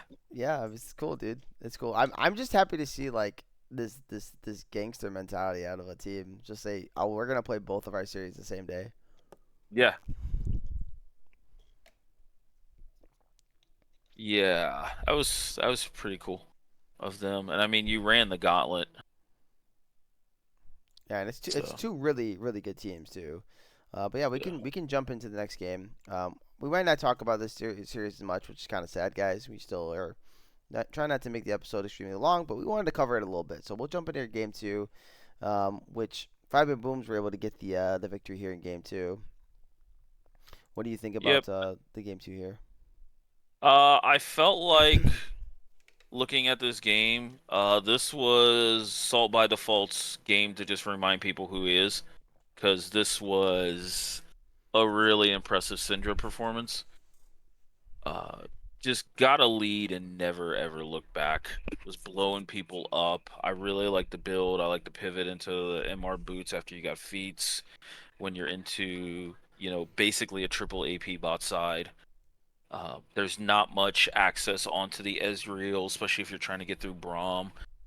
Silas top was interesting to say the least. I mean, he does scale with Vladimir, but he caps out a little bit earlier to where Vladimir will keep scaling.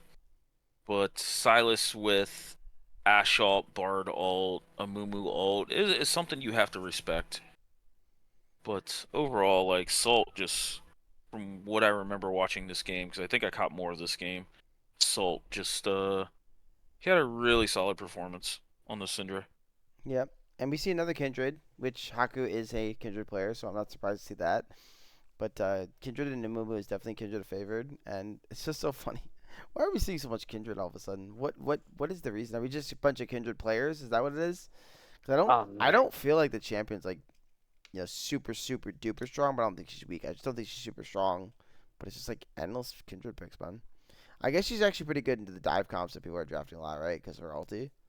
Mm, I don't know. We seen another Kindred pickup later that we'll talk about that she just kept getting blown up. So I think if you can space correctly with Kindred, like your ult has innate value of creating like some temporary tank stats for your team. But if you don't position well or you get caught out and you have to blow the ult, then your champion is just absolutely useless in my opinion. Well, that's an interesting So way to look at it. We also see Shanti had a nice performance on Ezreal. I don't really remember that really being a featured Shanti champion as much.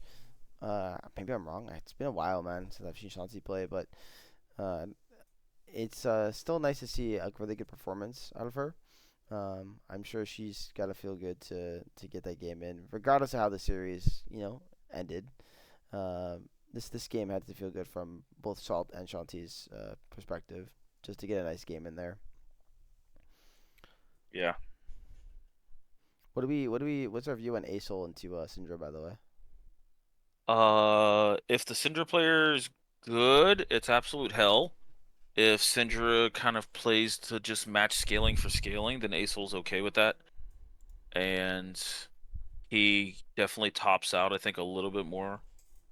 I the problem I think with Asol looking in this specific game is you're not really front to backing in these team comps, so it makes it hard to play fights because there's way more mobility, there's way more damage getting thrown around, so Asol has to play it a little more carefully to where if Asol is into tankier jungles, super tank top sides, even stuff like Braum, he's okay with playing these fights much slower and and just kind of methodically carving through a team comp.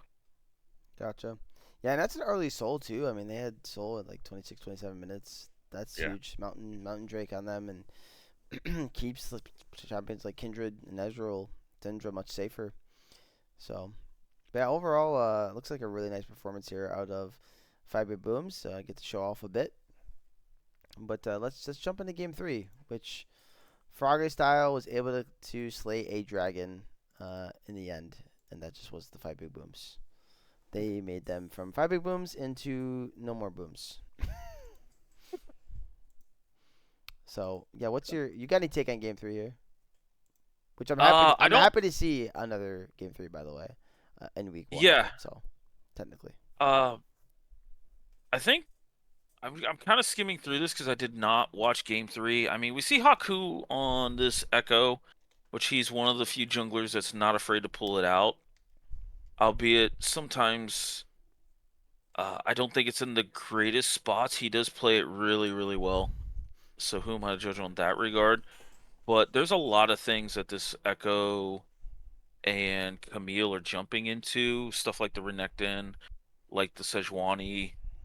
Even Talia can create some space with the rocks after a couple of items. So I don't.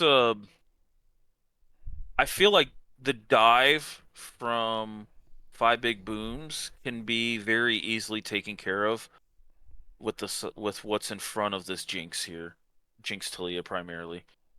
And I wouldn't be a bit surprised if we kind of see some of these fights go that way. But just also the fact that the Jinx comp got a lead early and kept like slowly like growing this lead and getting dragons. Like Jinx comp has two dragons at 15 minutes against Jin Echo.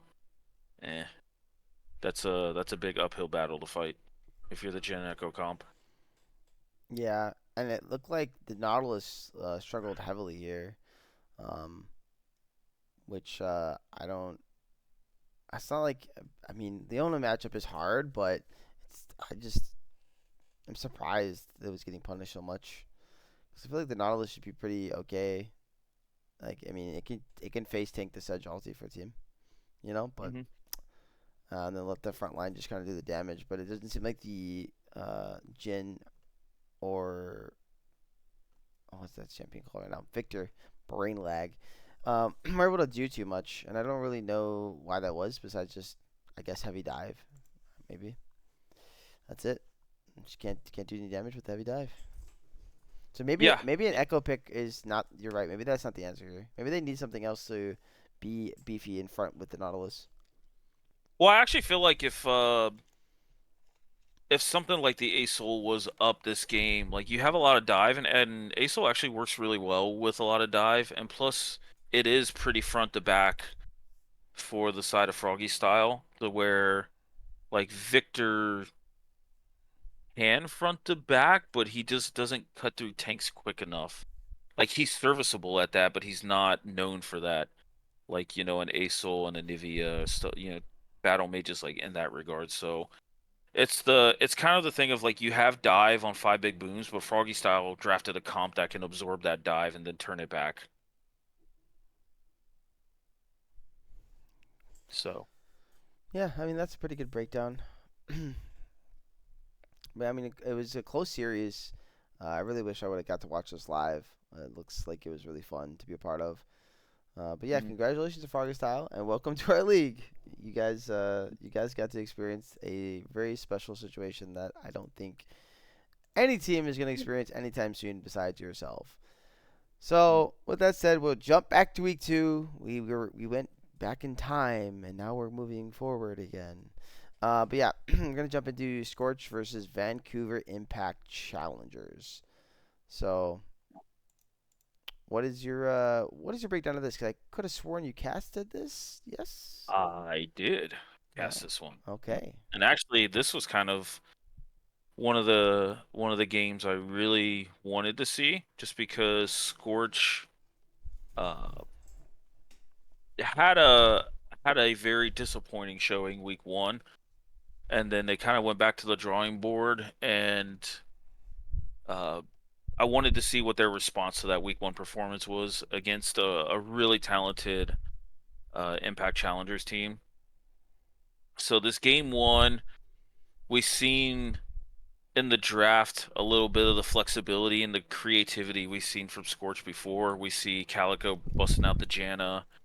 We see Ares bringing the Rise top. Boonstra, still new to mid lane, but he's finding his groove on some of these champions, and it looks like Cho'Gath was one of them. And the Vancouver comp drafted a really good ball delivery comp for Orianna and had a really solid lead early, but it felt like some of the early objectives, like the early dragons that they gave up the first 2 dragons to the side of Scorch. They traded for the 6 grubs, which, Camille with 6 grubs is dangerous and lethal, but when Rise at this midpoint of the game has access to all the wave clear that he has, and then has Conqueror to kind of stand and brawl, it's not that the Camille can't do anything, but Rise has no issue standing his ground, so the 6 grubs becomes a little bit nullified. I mean, if you win a team fight, then you're definitely turbo taking towers. But we kind of seen here where Scorch's team comp absorbed a brunt of this. I mean, they were down by like 2.5K, down 5 kills here at the 16-minute mark, and we seen a little bit of what Vancouver's comp brought to the table overall as a nice ball delivery system coming out of this Camille. But the scaling eventually went into Scorch's favor. So I don't think Vancouver like ended the game quick enough.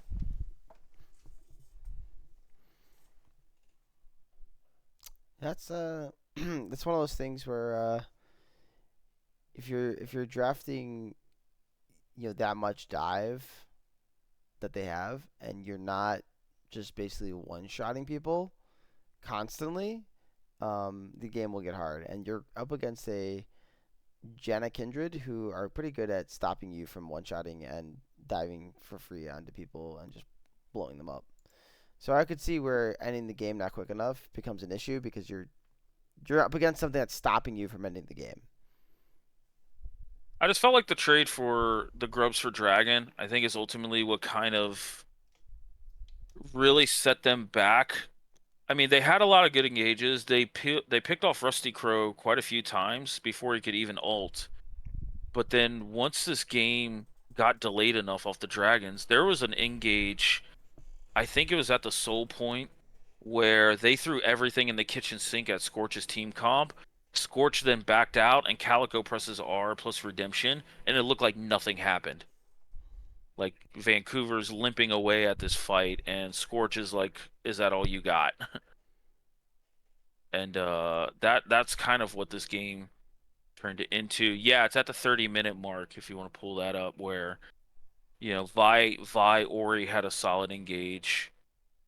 Uh, and then Calico just had this big clutch. All Rakan went in there and tried to play disruption, but the Xayah was already at this point where you have to respect her damage.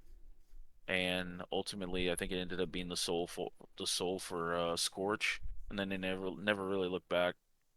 Wow, that's crazy how that fight went. But also, um, it's Also, crazy how wait a how sec. they got back into this game. They were down like 16-1 or some crazy crap. Yeah, I saw like one and four across like everybody on their team. Like what in the world, bro? I I Oh, actually just caught this fight and looked at it again. If you've got it up at like 30 and a half minutes, Ares' ult actually cancels the Vi ult. I don't think I've ever seen that interaction. Like it's weird to look at. So I thought Vi would just follow off the Rise ult. Interesting. I'm actually watching right now to Yeah. see what you're talking about. Unless did I miss it? No, still has the Vialti. Still hasn't used it. The Camille's dead. So I don't think it changes the game. Don't get me wrong, but it was just like something I was like, okay, Vi's going in to create something. Wait, where'd the Vi wow, all go? that's insane. Holy moly. Yeah. Uh-huh. And they get soul off of that with Earth. Earth soul only magnifies the fact that they can take to the face all of this engage, and then they get Baron, and it just goes from there. But yeah, no, Scorch, the first 15, 20 minutes of this game, yeah, they got two nice dragons, but if you look at the kills and everything, you're like, oh, this might be a repeat of last week, and then their comp just came online, and there was nothing Vancouver Impact could do. That's crazy. Well, Yeah. that's a big comeback by Scorch in here in game one, and I'm happy to see it. They're definitely going to get some love on the power rankings here by the end of the episode. So happy to see them have success. Poor performance week one does not mean you're defined by that. And I did tell you they start slow, right? We had this conversation. I do think this team tends to start slow, regardless of what the roster looks like. So not surprised there. But right as I want to jump into game two, but I want to bring it up again because this is like the freaking eighth Kindred I've seen.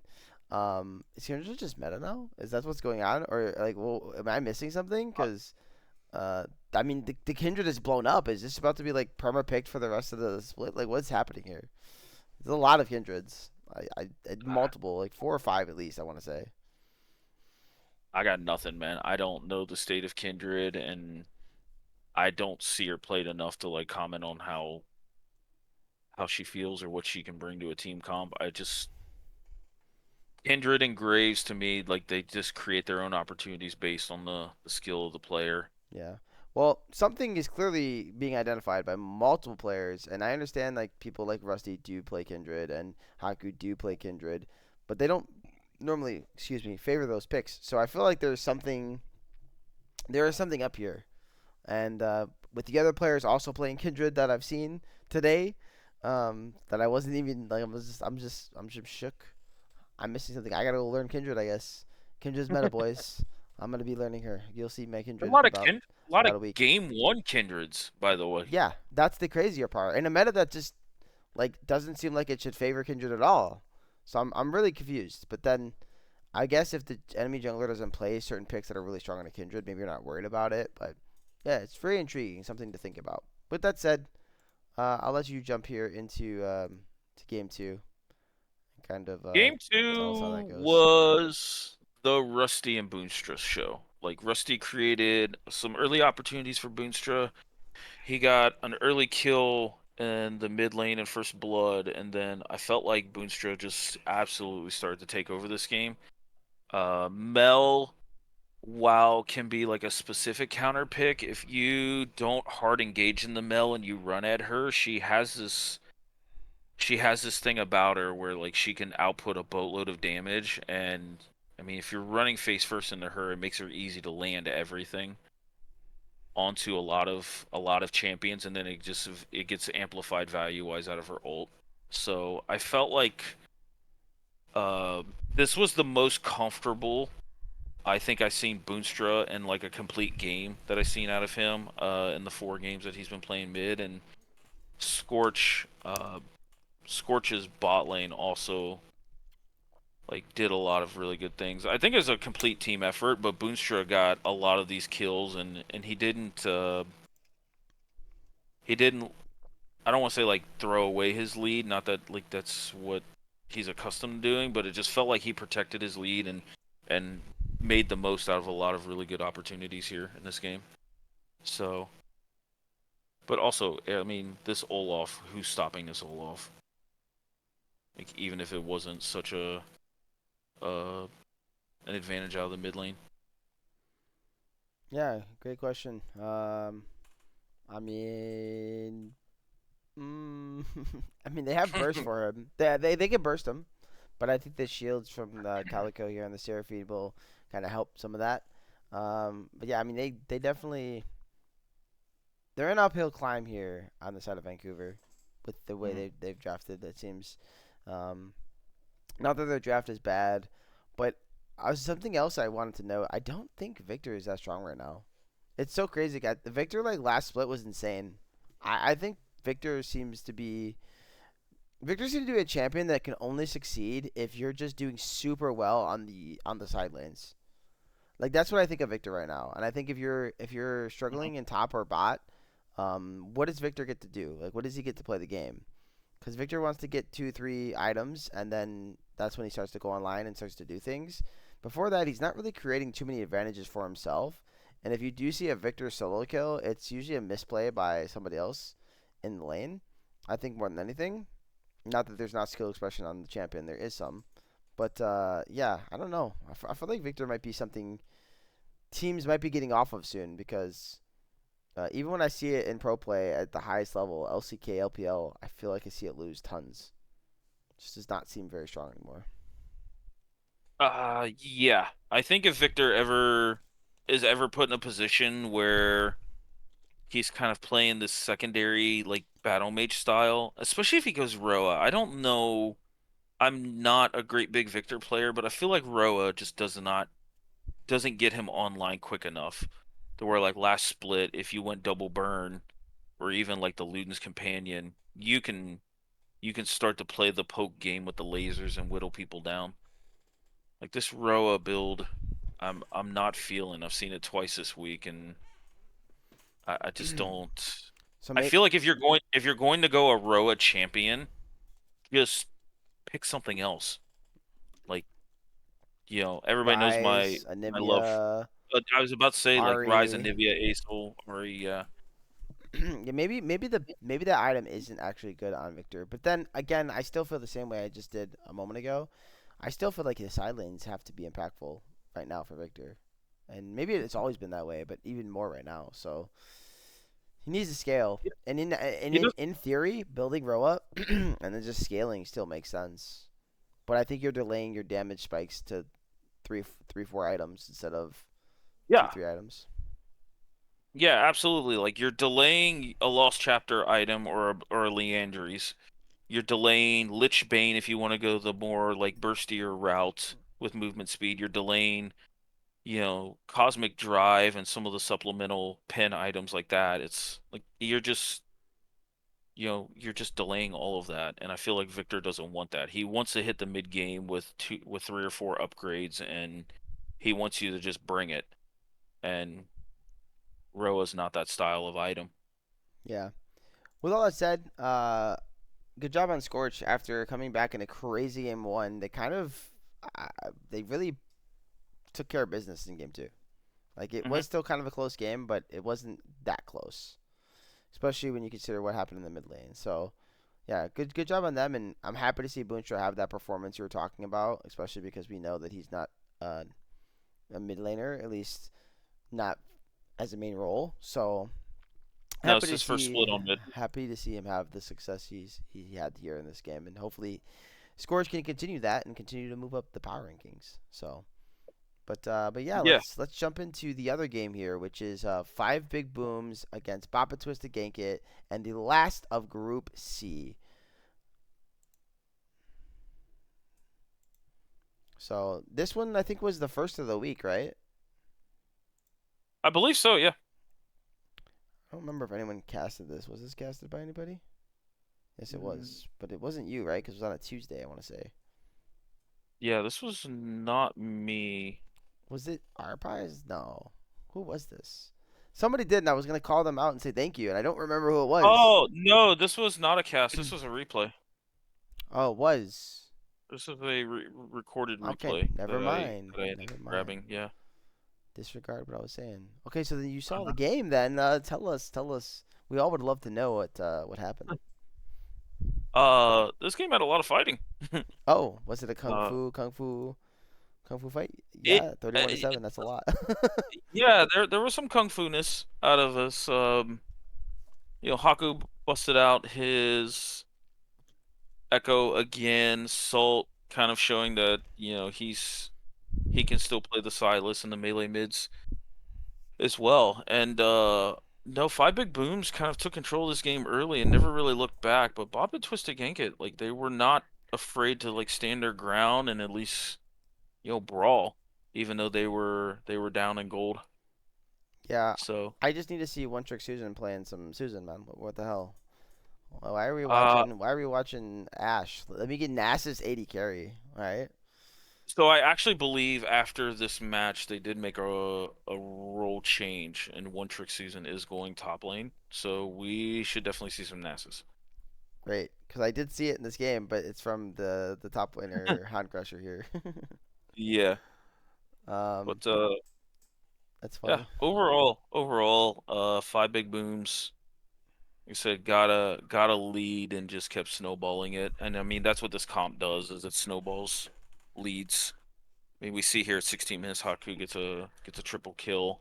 He's 7-1, so he's starting to really like take control of this game and blow it open. You said what timer? I'm gonna click on that. Roughly 16 minutes. Right. Yeah, about 16 and a quarter. All right, I'll take a peek here. I mean, the gold lead at that point was still already 5K, which is pretty meaningful for 15 minutes. Um, I will say I like as a Lee Sin player. I actually like the Echo matchup for Lee Sin. I think it's a really good matchup in my opinion. Um, there's lots of ways you can shock the Echo a lot of times and burst him before he can click R. But I also will say the other side of it is if Haku is ahead on Echo, that's scary. And really any Hmm. Echo player, when they're ahead, it's really hard to play. I call Echo the most snowbally champion in the jungle because besides like maybe like I don't know Evelyn, if it snowballs and gets ahead, it's just over, man. I feel like you just can't play the game. It's freaking stupid. That's why I can't stand Echo jungle. It's not because I can't beat it. Like I have picks that are good into it. It's because like you're playing in solo queue and this champion's just running over your team, and Hmm. because it got a bunch of free kills because people are inting, and now the Echo just runs the map. Yeah. So, He also scales really well too. oh, Like he just gets undoubtedly, his. yeah, yeah, without doubt. I mean, he's one-shotting people at 3 items like almost every time it feels like, and that's not talking about him even later into the game if he goes 4 or 5 items. The champion's absolutely gross, and then his ulti's on like a 30-second cooldown. So good luck killing him. So he's gonna one-shot your 80 carry, alt back, and then do it again in 30 seconds, one-shot your mid, and then the game's over. So very very fair champ. Went ahead. But yeah, all right. So that was game one. Why don't you give us your take here in game two, which featured some more fun champions, some Mundo, some Gwen, but also an Udyr top. Okay, and a Karma, which I feel like we never see in the support role anymore. Don't forget about Swain mid too. I'm not ignoring Swain mid. I'm just pointing out those other champions. But yeah, go ahead and give Yeah. us your breakdown here in this game. Game two, we seen Bobbit Twisted Gankit get a really, really good start to this game. They ended up getting the first two kills, and they really played the laning phase really strong. But eventually they kind of donated a kill back in the top lane, so Mundo started to get accelerated on the scaling. We seen them trade Grubs for Dragon, which I think was a little like the grubs were a little bit of a bait. Like I understand Udyr will use the grubs quite well, but giving dragons to a team comp featuring Gwen, Mundo, Swain, three champions that scale and also have ways of tanking the Syndra damage is quite deadly here. So like I said, we've seen Bop It Twist It do really well in the laning phase. They traded blow for blow against a really really talented team, but it feels like the five big booms just kind of hit their scaling breakpoints early and just didn't look back off of that. So I mean, we do see at the 11-minute mark, Bob and Twisted's up by 1,000 gold, so they're putting a lot of pressure on five big booms. But this game starts to slowly creep back in the five big booms favor. Haku's 4-0 at the 15-minute mark. So this Gwen got super accelerated. Yeah, and we've already talked about Gwen, but again, that's another champion. It gets ahead, it scales well. It's kind of hard to deal with once that happens. Um, Seeing a lot of Rakan too. These last couple series, not a lot. I'm just seeing it more these last couple series. Something I feel like we don't see as much of as we used to, but I do really love it here with the Swain and the Gwen, because they want to go into them, and it helps to keep champions locked in place while the Swain alt and the Gwen damage just drains them for free at that point. I really like the comp that Fiber Boom's set up here. Um, the Ziri with the Karma here is the only thing I look at it like it had potential to pop off, especially like late game, but I don't feel like it had enough of a front line. Like I think those two together are great, those champions. But you have Udyr top, which kind of is tanky depending on the build, which doesn't look like he was going too tanky, and then a Neferi, which kind of has a drain tank, but when ignite, smite. So it's pretty interesting. Something we never see out of junglers anymore unless you're like a Shackle player. Yeah. So Also, Neferi like went Eclipse into Spirit Visage, is trying to, I don't know, provide a little more frontline utility for his team. That's I feel like if you're going second item tank on the Fury, you probably should have just picked something else, in my opinion. But mm, well, I mean, Neferi so far in our league, I think hasn't like won a series. I swear, I have to double check that, but it's pretty close. We're not tracking champ stats to split, but I I swear it hasn't won, bro. Is Neferi just not good anymore, or is it we just don't know how to play Neferi? Kind of some good questions to think about. But a yeah, little bit of both. yeah, I'm sure. But I mean, with that said, we finished up Group C here, and we can dive into the final group of the week, and we'll start out here with Small Brain No Mechanics versus TLT, which was initially casted, well, watch partied, but my boy kind of lost the clip on that. So, from an outside perspective, did you catch any of the series at all? I caught a little bit of the series. I was playing my series, I think like an hour after yours started. So, um, I caught a little bit of it. I thought your guys' first game draft was kind of interesting, but I can see the theory behind it.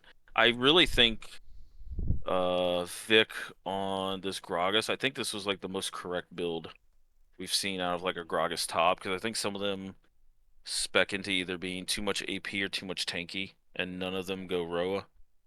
So I do like the kind of the adaptation that he made here. And I like Gragas in the spot in general. Like the body slam has so much value stopping Renekton, Zac engage. Uh, So your backline is pretty safe. Yeah. I will say like when we were drafting, I think when I looked at it, and I remember did I did I R5? I cannot remember. I was one of the last picks for sure.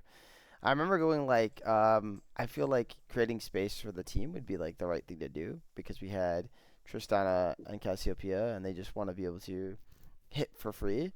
So I can lock people in place and just be a distraction to members on the side of TLT. And that's not even including the fact that I can cancel the Zaki if I want to. Like if I want to. I know I did it once in the game, but generally speaking, I was saving my alt for other things. But yeah, there were times where it's just like it felt kind of like that's the play. Um, and then as far as the rest of our comp, I mean, it's pretty standard from us, I think, across the board. I mean, really, it's just a standard comp regardless. I mean, I've obviously played Wukong many times, so nothing out of our comp is weird for us as players. Um, but yeah, what exactly was like mm, interesting to you, I guess, in the comp draft? Like, what throws you off? Um, like I think you guys are the only ones playing Maokai support, so I still find that a little interesting, but Fid is an absolute monster on it. Uh, the Ari build, now that I'm looking at this game more, is actually interesting. Didn't go the Roa build, which I mean, I would have to watch it more as I watch Vic just bomba her away. Uh, so overall, I didn't really think like the draft was too weird. It's definitely one of the least spicier drafts that we've had this week. But I think you guys just kind of stayed the course. You didn't overcommit or try to take bad fights, and you just kind of slowly withered away this game. I mean, TLT put up a really solid fight here in this game one. It's only 1,200 gold diff here at the 20-minute mark, but you guys always are really good with the objective control. So I see you guys have two dragons here. Yeah, Uh, I think for us, like the to me, in my personal opinion, the play that broke the game was the Herald fight about 17 and a half minutes, because they were technically ahead a little bit at this point. Now we didn't feel that, I don't think, on our team, but they were. If you look at the gold graph here, and we get a really nice Maokai route here into my flash R, and the Ari's forced out of the fight, and the mono comes in just to secure the fact that it's going to be an advantage for us even more.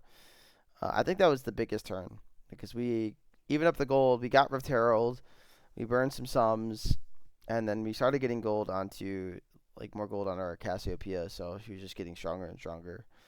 Um, but overall, like the game, TLT played really, really like smart in this game. Like I don't think they were like doing anything goofy or weird. They definitely made us work for this first win.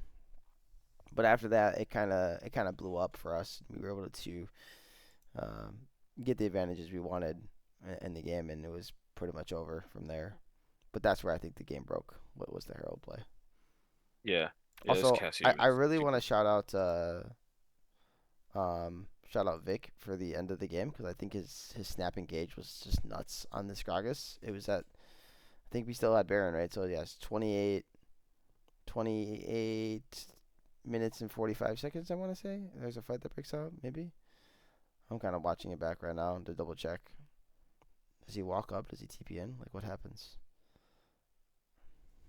I think he walks up. Yeah, so we kill the Zac and then he walks up. So it's 29 minutes is when it happens. It's just such a clean snap engage into a beautiful R, and then the game kind of just ends. Oh, Yeah, yeah, I thought it was absolutely nasty.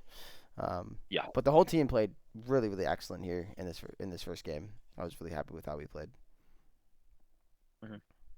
So, but yeah, we'll jump into game two. I know you caught some of game two. I know that for a fact. So, what was your I what do you think I about game two?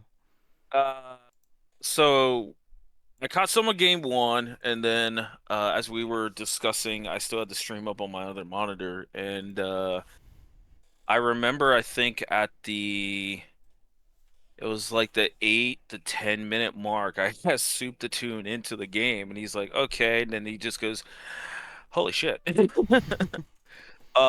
You guys started off really strong in this game. Uh, I mean, it was fast paced, and you guys did not look back. I mean, you're 10 kills to zero at 8.5 minutes, so you're averaging over a kill a minute here. And you reminded the league that you know how to play Lee Sin Yeah, because you were all over this map. I appreciate that. I I felt like it was a good game. I definitely like Leeson and Ivern. Yeah. It was so funny because nobody knew what happened. Everyone goes like, "What happened?" Because there was I got the kill at my blue buff, my blue side. It was like, what even happened there? Like nobody panned over, nobody saw anything, nobody even said a word. It just kind of it happened and then it was like quiet, and I was just like, well, I knew this Ivern would want to invade, so I showed myself on my bot side and then walked up and put a ward down and just killed my blue buff, and then he showed up, and then it was Mhm. doomed from there. For him, sadly. I'm sorry, I Micaiah. I will say though, the really interesting thing, and one of the few things Tenzin pointed out during the cast. I know he didn't get a chance to VOD it, but you guys are at the 14-minute mark, up 18 to 0. Like you're starting to rumble like thoughts of a perfect game. You're only up 8,000 gold. That was the impressive part of like I don't know how TLT was like staying with you guys given the kill discrepancy, but it was I would have expected like way more of a gold advantage here. So I do got to give TLT like some props there of it. It wasn't as doomed as it looked, but then yeah, you guys just kept snowballing and rolling, and uh, yeah, Yeah, I mean, it felt like a really good game. yeah. Definitely ruined the perfect game. Thanks to my bot lane and my mid lane there. I don't know what was happening, but we called Drake, and then they don't come to Drake, and then me and Vic are dead. I mean, I might have kind of inted low key, but that's not the point. That's just not the point. We thought that they were behind us initially. That's why Vic went in, and then all of a sudden, like we're like, wait, where's team? And now we're dying. And I'm like, I don't know. And then I turned back to do something at Drake like a weirdo, and I died. So I was like, okay, well, perfect game out the window. Um, pretty funny clip, but yeah, it was a really nice series for us. We feel pretty good, and we're really excited for another matchup and trying to continue this play. Yeah. But hats off to TLT. They're a respectable team, and I think um, given some time, they might cook a bit. But sadly, we only got 3 more weeks left, so the cooking has to start soon for everybody who's in Mhm. a bit of a hole. With that said, I'm willing to move on to the next series. I don't need to talk about myself, but well played again, boys. And yo, Fitzik, good job on not dying, bro. You're a god. All right, we'll jump into your series, which was Hatchet Men versus Prime. So I'll let you talk about your series. How's that sound? Do I have to? You always have to. Win or lose, we talk about our series, man. Come on. All right. Um, the series was it got off to a really rough start. Like we knew that once they picked blue side, they were probably going to first pick a Nivea, and we kind of felt like we had some answers to it, but I just don't think we were as proficient on those answers. Like I've played Ziggs into a Nivea multiple times. It is kind of one of the legacy answers to it, but this it just didn't go that well. And I think the Echo Jungle actually was in a really good spot here. We did have like some CC to deal with it, but um he just out tempoed the game, put a lot of pressure on the map, and just the whole map for us got way behind, and it was a very snowbally and swift end to this game one. This was not my best effort. This was not our team's best effort, and we no shame about it. We got kind of rolled this game. It's okay to I admit think admit those things, by the way, and don't feel bad. I mean, I think Prime's a very good team, even after this switch up. I don't know if this is their official roster, but they are better. They're still a good team. Like so, you yeah. shouldn't feel bad about that. And I do like the comp you guys drafted. I think if if like not super far behind, the comp's very good. But I am curious about if Soup is comfortable on this Maokai jungle or not, because it seemed like it really wasn't working for him that much. I think for just our comp in general, it takes a lot more skill expression to kind of pull it off. And overall, I don't think we played it to the fullest extent. Uh, but this Maokai's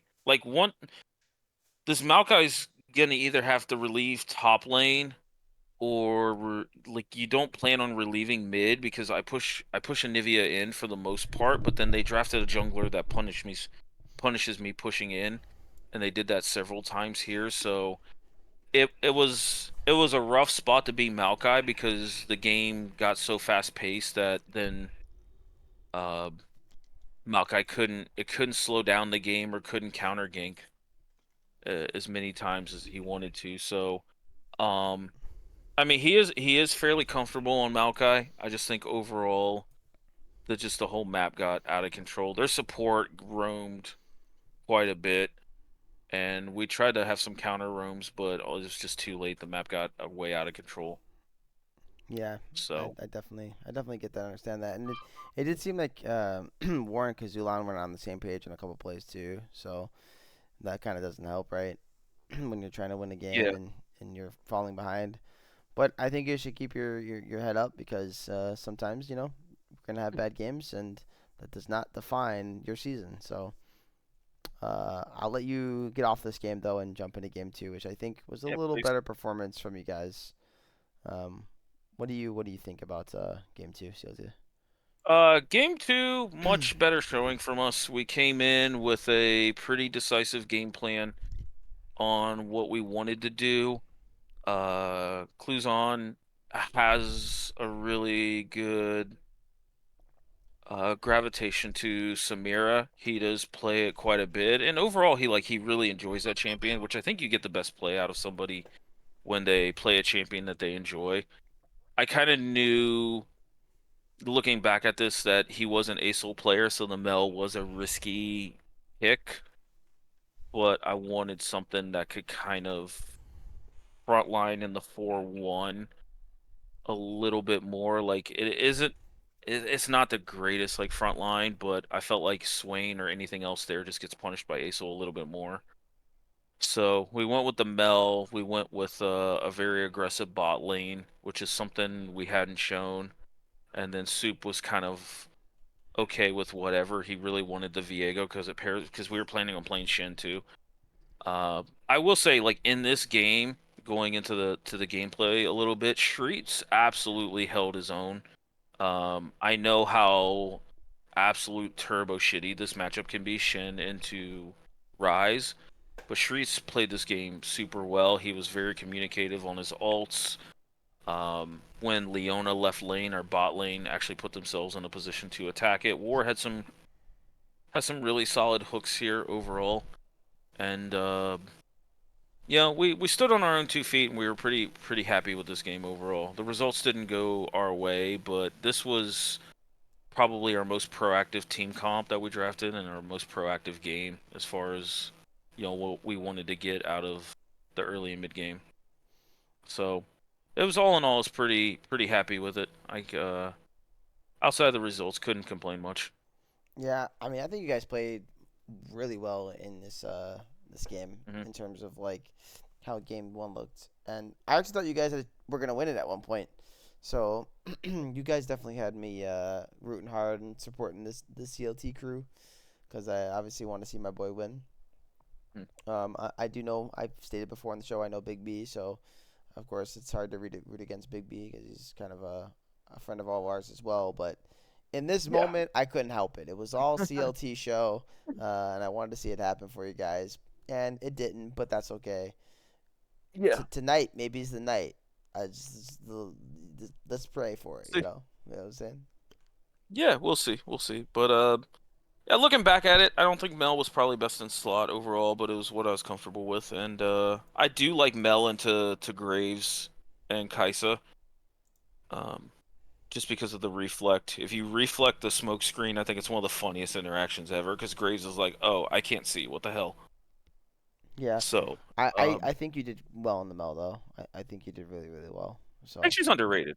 yeah, I think if you pick her in the right spots, she can actually be like a better Victor, yeah. to some degree. So, Well, with that said, let's hop into the last one, and that's uh Hidden Leaf versus Lucky Cats, which I am looking for right now. Where is Hidden Leaf? There it is. All right. So I did record this one, but I would say I was mowing. I did not see really what happened in this game. I'm not gonna lie, guys. There's a lot going on for my life on Monday. I was busy. Um, but I will say that very clean game by Hidden Leaf without a question and without a doubt. Uh, Tobirama Senju and Hashirama Senju were like brothers literally and popped off together. While Minato Namikaze uh, got featured in one of the clips this week on the top five plays. So they did excellent. Bot lane did their job. J Cash went 0-2 and 16 on this bomb, so it's absolutely disgusting. But yeah, Lucky Cats they struggled a bit here, and they were not able to get an opportunity to shine once again. What is your kind of breakdown of this? And oh, what the heck? Am I perma stuck on Zeri for the recording? Yeah, I am. Okay. Sorry guys if you go back to watch this game. At least you can see the mini map. Oh. You can see the mini map. I did not know this happened. I don't know how this happened, but apparently it happened. Anyways, I when I went and recorded, I think it's one of the Happy Jellyfish series. I messed up the second game as well, so I feel that. But no, I think this Hidden Leaf team is showcasing a lot these first 2 weeks, especially the mid jungle duo. Like I think they're really in sync. They play very like a very aggressive style, and we see them. They got Soul at 27 minutes, so a really fast Dragon Soul here. Uh, so yeah, this team is looking really, really solid overall here. I did not catch too much of this game. Uh, I do like what I'm seeing out of the Lucky Cats, especially their bot lane. Got ahead a little bit, and early 3 kills on Zeri always feels good.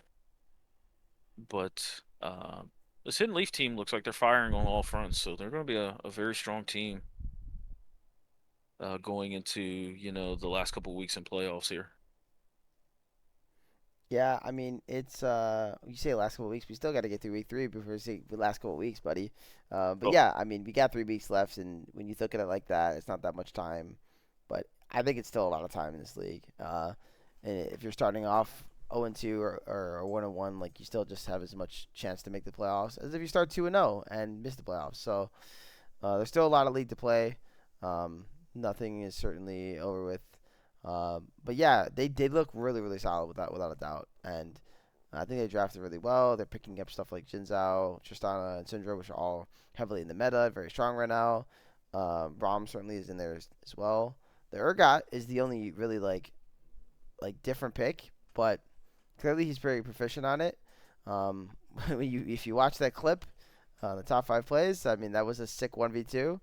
So the guy definitely knows what he's doing up there, Mr. Minato. But yeah, I mean, very, very, very much a strong performance here in game one. Dominating one, almost won by 20K. So it's very impressive. But yeah, we'll jump into game two here since I don't even get to see half of the game because I screwed up. So we'll never really know what happened in game one. Game two, I actually remember catching a little bit of this. I was when I sat down for a second. Uh, but yeah, game two, pulling out some more Gwen, some I think one of our first Poppy jungles of the split, which in this situation is not a bad angle. It's obviously really really good into Azir. It's not bad into Lee Sin or Kaisa. Um, so it does have some spots that are strong here. And then we got Hashirama on the Yone, and Yone is a champion that can kind of go either way. We do see it here a bit throughout the split so far. It can be really strong at times and really bad at times, right? So that's pretty nice there. But yeah, both team comps are pretty simplistic. It actually seems like our group CLT might be the most simple group there is. Nobody's doing anything crazy in our group with the spicy yeah, picks. yeah, yeah. Everything's pretty simple in our group. It's not hard to figure out like what people like to play and gravitate towards, and it's just it's simple, like you said. Yeah, we're not playing anything too off meta, doing anything too crazy. Yeah, Maybe it'll happen soon. Um, I'm not playing rail mid. Don't look at me. I'm not playing Realm Mid. Do you have any take on this game at all, though? Is there anything that really sticks out to you, performance-wise, Uh, maybe, or something you're watching in the clips? Anything? uh, no, just kind of like what I said for game one. Looks like it applied to game two. Though Lucky Cats look like they put up a little bit more of a better fight. But no, this Hidden Leaf team, they just look strong. They're clicking on all fronts, and they look like they're a very, very formidable team. Yeah, So I do like the Yone mid.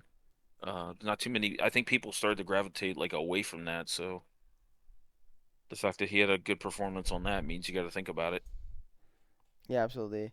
I love seeing a bunch of Azir the split too. It's been exciting because the last couple of splits, it felt like we never got to play it, and then nobody else played it. So Yeah, I'm not. finally seeing an exciting champion there. But it's still a hard champion to pull off. It requires a lot of skill, requires a good team around it.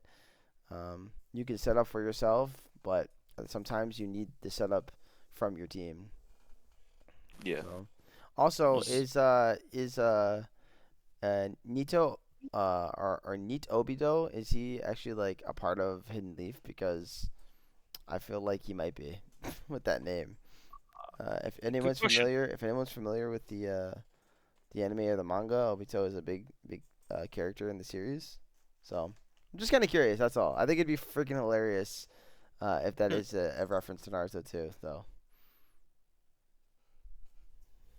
Yeah. But yeah, Lucky Cats in this game, I think they did play a much better game than the game one, and they really kept it tight.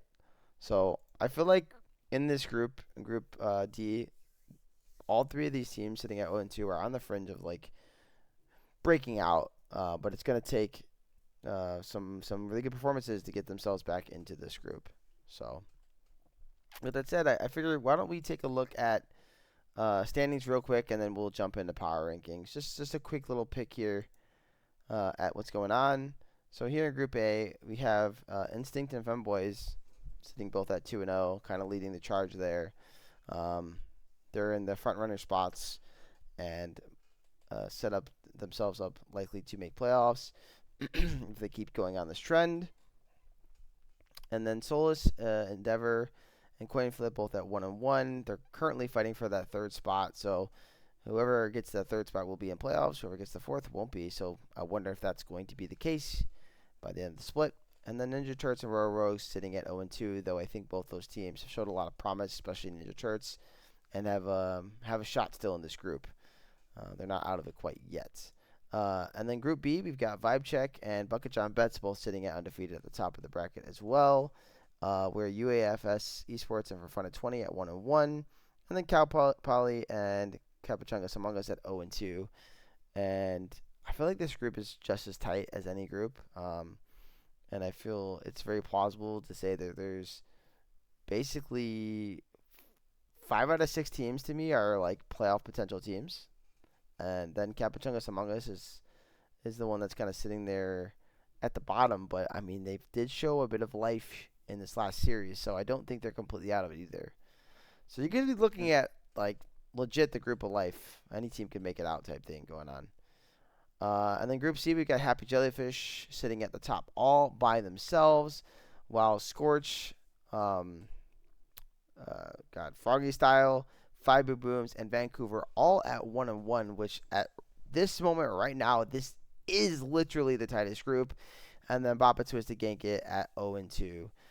So I'm really curious how this group's gonna pan out. This group's seemingly the most exciting at the moment.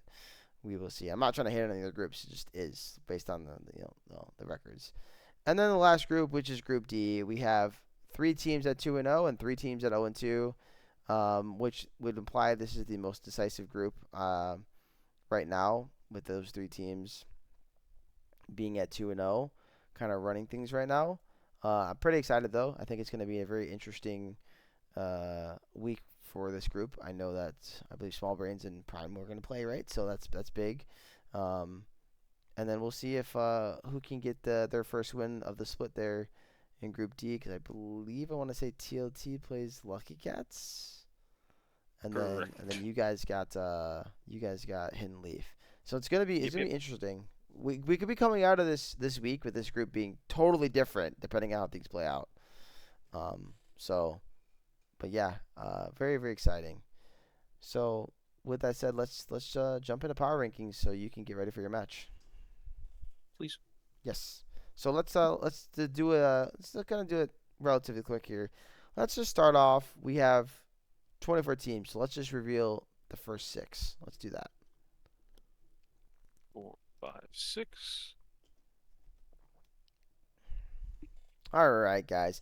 So not much changes here on the bottom. We do see that Capuchungas found their way into the uncoveted 24th spot. Sorry, guys.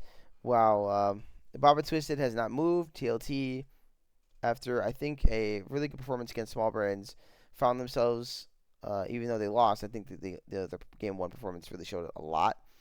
Kind of moved them up a little bit, but it's pretty much interchangeable there with the, in my opinion, the bottom five, maybe even six.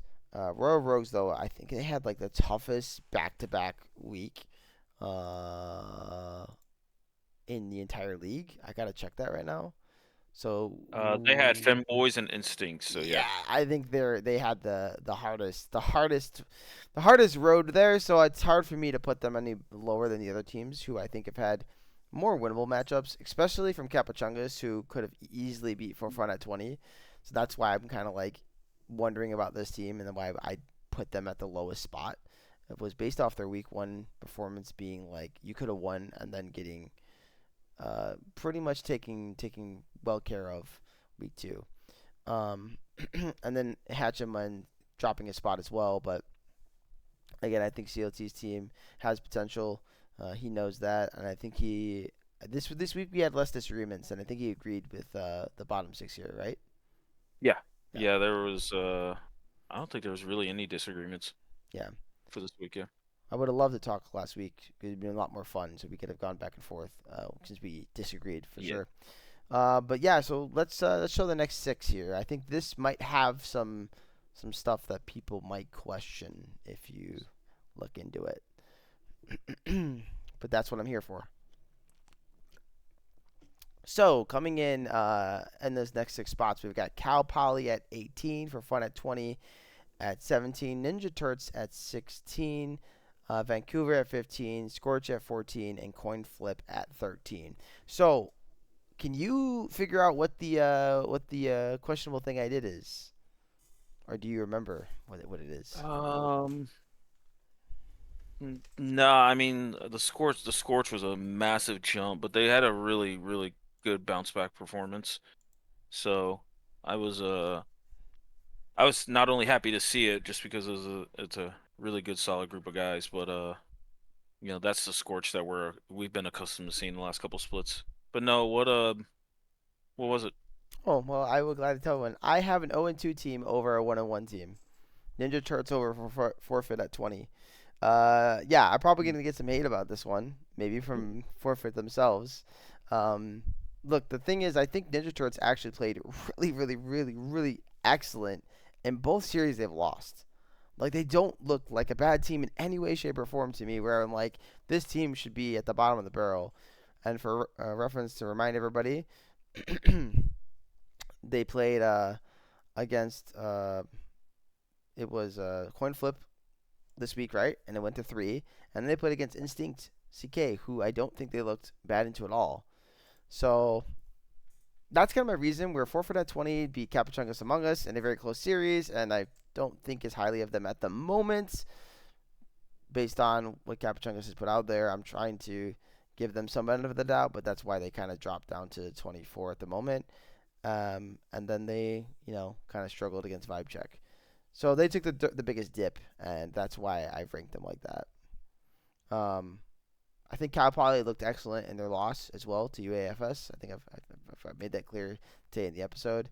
I even questioned putting them a little higher, to be honest. But yeah, so CLT didn't really fight me on this. I'm surprised he didn't. I guess he's okay with the 0-2 team over a 1-1 team. I Yeah, think just this group of teams in general, like they still have a lot to prove in some of the upcoming matches. So I think they'll end up settling themselves by the end of it. Like I think it's fair that forfeit at 20 dropped down a couple of spots. Same with Vancouver, just because of the performance. But I think these teams are a lot closer, like grouped together. yeah, and I So think coin flip this split, and I know um, I talked to them on the side a little bit about things, and I think that they would agree that right now they're probably not as good as they were last split. So them being as low ranked as they are right now, sitting at first off they're 1-1, barely beat Ninja Turts, and sitting at 13. I don't think it's a bad placing for them, but it is definitely interesting because a team like that who has a lot of potential at the 13 spot and being out of the playoffs right now is crazy. So that just shows you how great the league has gotten, how strong we've gotten as a core of a league. So, yeah. But let's show the next six.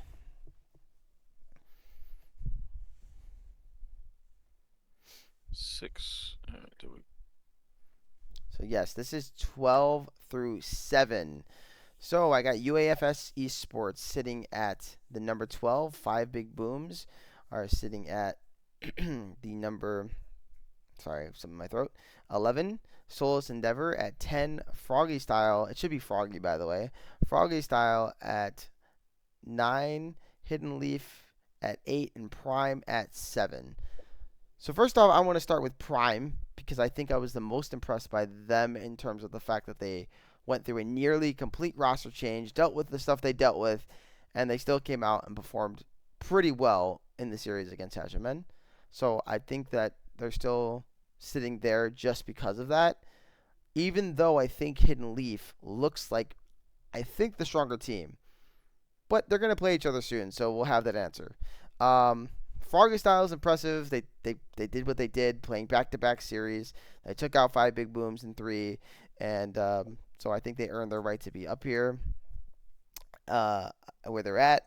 And then UAFS, five big booms, and Solus being a little lower is just based on some a bit of a performances, but also they didn't really drop much or go up much, right? I mean, the biggest jump here is just simply Froggy style because they didn't play. Otherwise, Solus went down one. It's not because I think they're like a bad team. I still think they're a playoff team, hence why they're there. And then five big booms in UAFS, who I also think will end up more than likely making the playoffs, um, uh, falling or actually moving up a couple spots. Five big booms, based on getting one victory and having not played last week, so we didn't really get to know anything about them. And then UAFS, who I think showed really great promise against Bucket John Betts the previous week and getting a really nice win this week. So that's kind of where that kind of lines up. CLT, do you have anything? Like, you really haven't said too much about these breakdowns, but I'm curious. Is this does this top six or not top six, but these next six surprise you here? Yeah, I think no, not really like a surprise. I mean, the number beside Froggy Style like isn't really indicative just because they had to make up their week 1 series, but they went through the gauntlet of Happy Jellyfish, Five Big Booms, who I think both are very strong, obviously playoff contending teams. So I they made a really good first impression, especially going back-to-back series as well against Yep. those two teams. Like it's really solid overall. Especially I believe they played Five Big Booms second. So on your fifth game of the night, in a best of three, you're at game three. You pull it out. That shows a little bit of grit right there. That's impressive. Yeah. The five But I think, games grind. Yep. yeah, yeah. So I think all of these teams right here are definitely in playoff contention, and I think they're going to get shuffled around a little bit as they play each other. Yeah. Agree So, there. no, I for the most part agree with these rankings. All right. Cool. Well, reveal the top six, which I should tell you guys only has one change. One small itty bitty change. Everything else stayed the same, so I'm not gonna really go into and break down any of those teams. I'll just break down the one with the change here. But I will tell you it's Bucket John Betts here at 6, Small Brains at 5, Vibe Check dropping down to 4, Femboys at 3, Happy Jellyfish at 2, and Instinct CK at 1. Yeah, I think Femboys' performance with the E sub and how they played was really excellent. And then whereas Vibe Check, they still played well, but I think Femboy's victories right now feel more impressive to me just slightly. And that is basically the only reason why Vibe Check dropped a spot. But um, I still think Vibe Check is a great team, so I'm not expecting them to really go anywhere. Uh, and I know Vibe Check had their perma sub in, which was Chengi, so you could kind of give them points for that. But Chengi's an actual jungler, so I don't know how I feel about that. But the team looks great. I'm not even taking anything from Vibe Check. They look fantastic. So, but yeah, any breakdown on this? Not really anything's changed. So, you got anything to say? No, no. I think for the most part, this top five, I definitely agree with. I think the one, I don't want to say like an asterisk, but the one thing I want to see out of these top fives is like I'm looking at Vibe Check and I'm like, they play so many weird and wacky drafts. I'm just curious. when somebody like has an answer to that wackiness, how they adapt to it.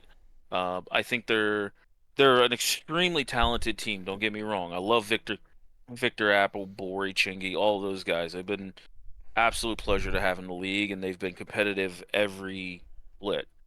But it feels like this is the year where they might overcook a touch. They haven't been punished by it yet. So I'm curious to see as the split goes on and they face some of the top teams and get into the playoffs, if some of these top teams will have an answer to them. And I'm really curious to see how they were. But you got to reward the wins. They played well. Yep, exactly. Well, with that being said, I know you got a match coming up, so Yep, yep. thank you guys for watching as always. We appreciate it. I'm thinking about casting his series. I'm gonna see. I'm gonna eat first. I haven't eaten all day. But yeah, Same. so Actually, same with this guy. He might want a snack before he plays. So yeah, yeah. good luck to CLT in his match tonight. Good luck to everybody this week. Get your games posted, guys. We only have 5 out of 12. I just made a message in the captain's lounge, so drop those, please. I'm actually one of those, but we are pretty much set up for what they were playing. We're just trying to finalize time. That's it. So, yeah, thank you guys again. So, you guys have a wonderful night, and we will see you on the next episode of Midwest Weekly. Deuces. Bye.